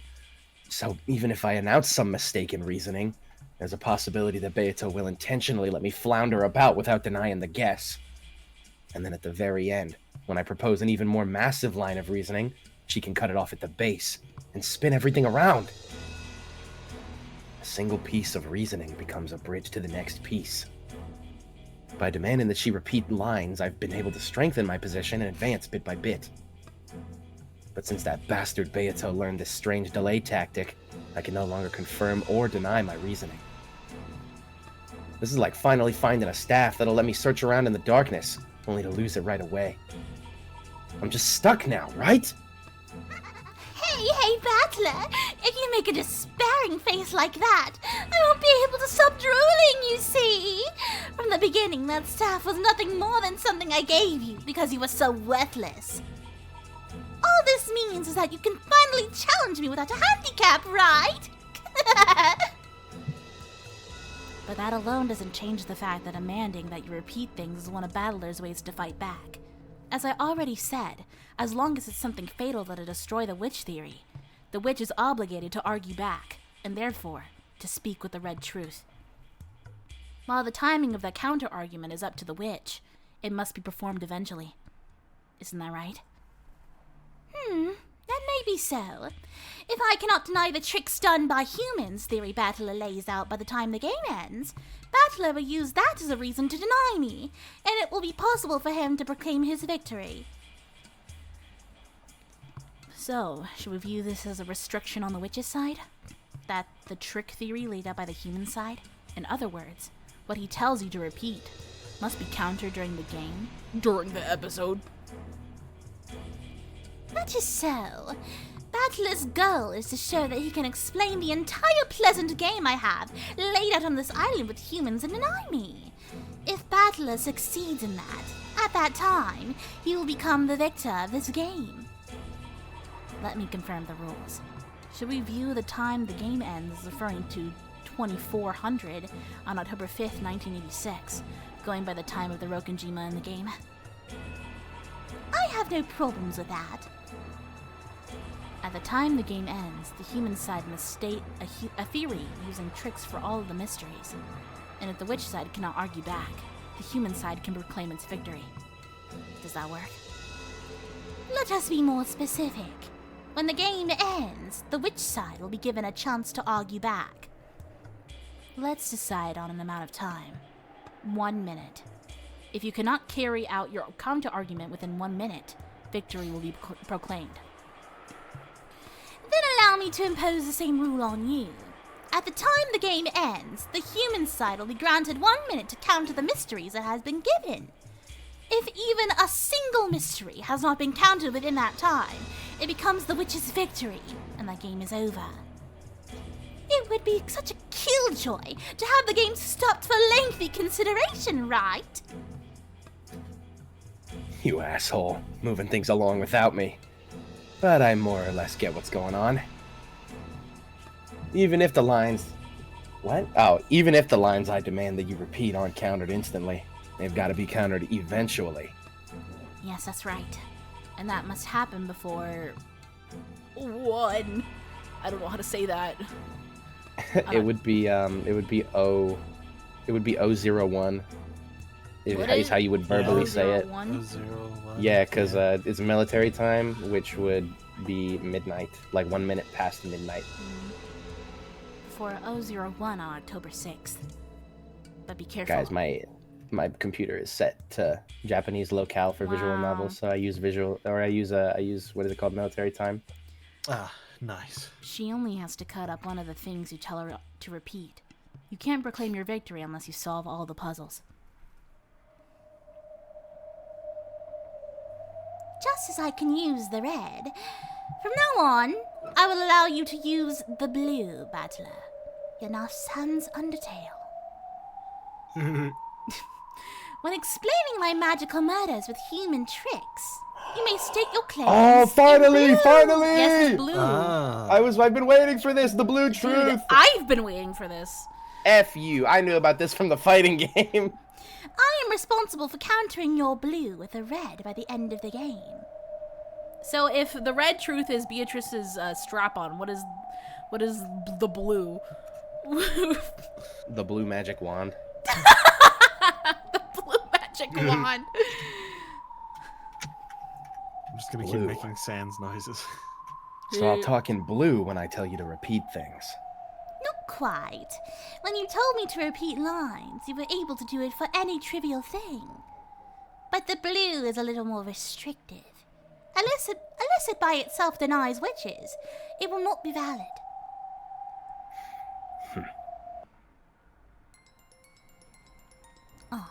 It's starting to get confusing, but it's more or less something like this. For example, let's take one of the riddles in the past where I asked her to repeat something.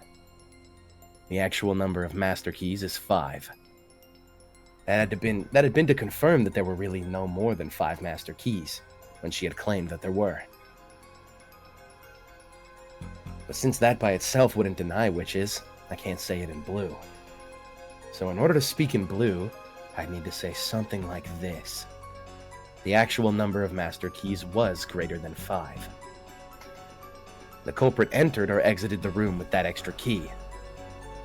Only then would the witch, who claimed that this was a closed-room murder made with magic, be responsible for making a counter-argument. In other words, I can't demand that she repeats something that merely confirms the premises of my reasoning. That'll probably be a significant disadvantage for me. Crap. It's enough to make the red Beato used to toy with me until now look extremely merciful.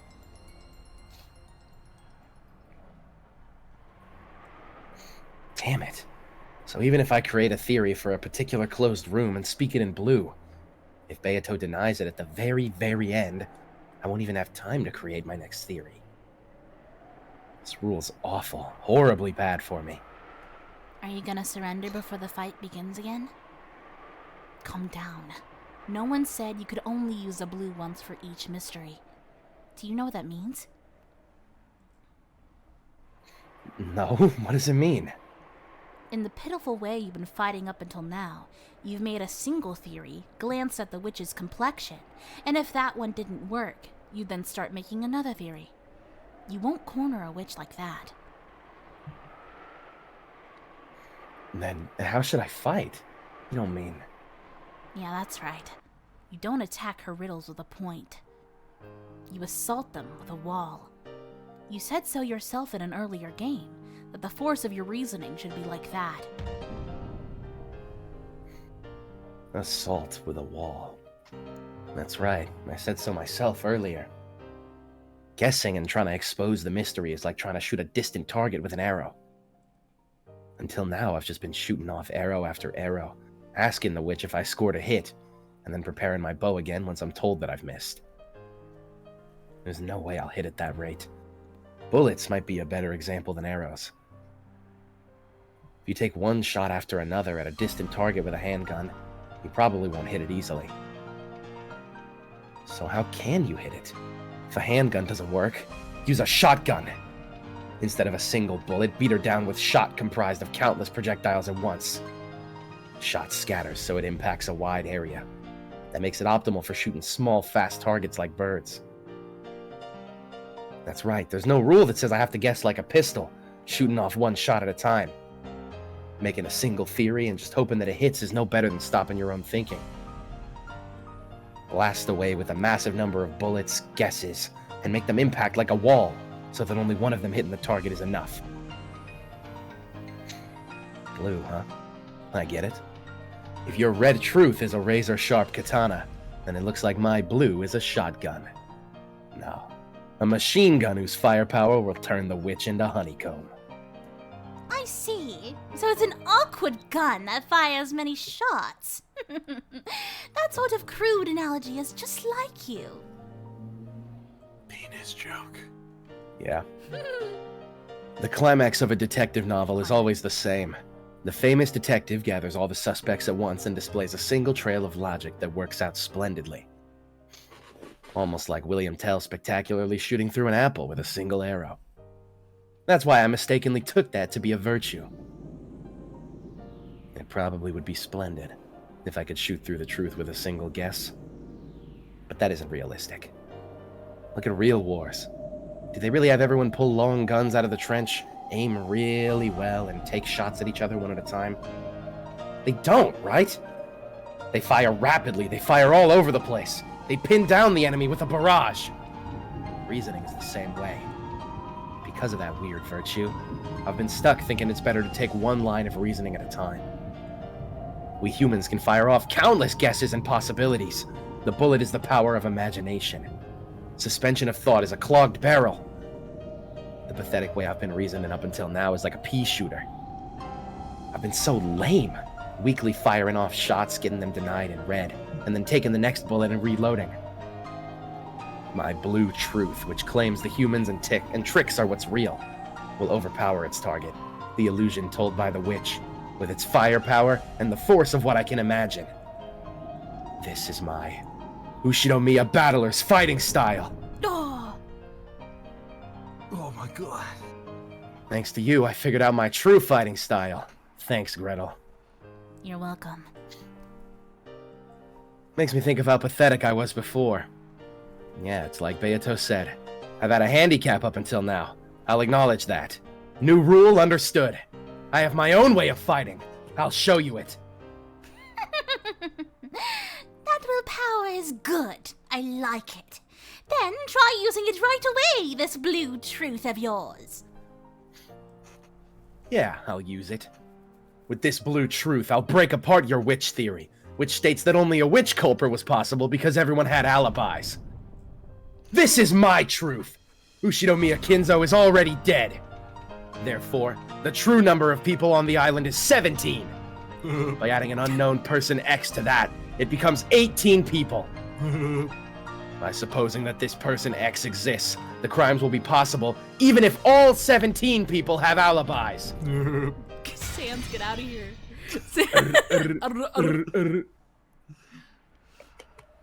Welcome to the underground. How was the fall? How are your balls? How are your balls? Okay. I'm starting to cough a lot, and I am having trouble reading a full text box without having to take a breath. Yay! That I was hope the I will end feel of the better scene. next You time, did it. chat, because I'm very interested now that Blue Truth is finally in the thing. Me too. Me too. Me too. Me What is it? too. What's it called in the JP? Aoki Shinjutsu, I think. Some Right? shit like that. Something like okay. that. I But don't yeah, know. I'll let you know if there are any other schedule changes if I end up getting this new job. We shall see. Okay. I'm supposed to find out sometime this week. They said they'd email me. I mean, Oh, okay. I wouldn't be adverse if we move back to Saturdays, but I think that's up to any. Look, I'll be honest. Every day sucks for me because I'm tired all the time, so I can do any day. Woo! Gotcha. Yeah, might eventually have to be that because I think I might be going back to regular weekends. That'd be okay. Woo! I think for the most part we can kind of just work around you these days. Yeah. Yeah, pays good weekends. Nice. Hell Pays yeah. good Weekends? weekends. Oh yeah. Corporate? By the way, babe, I was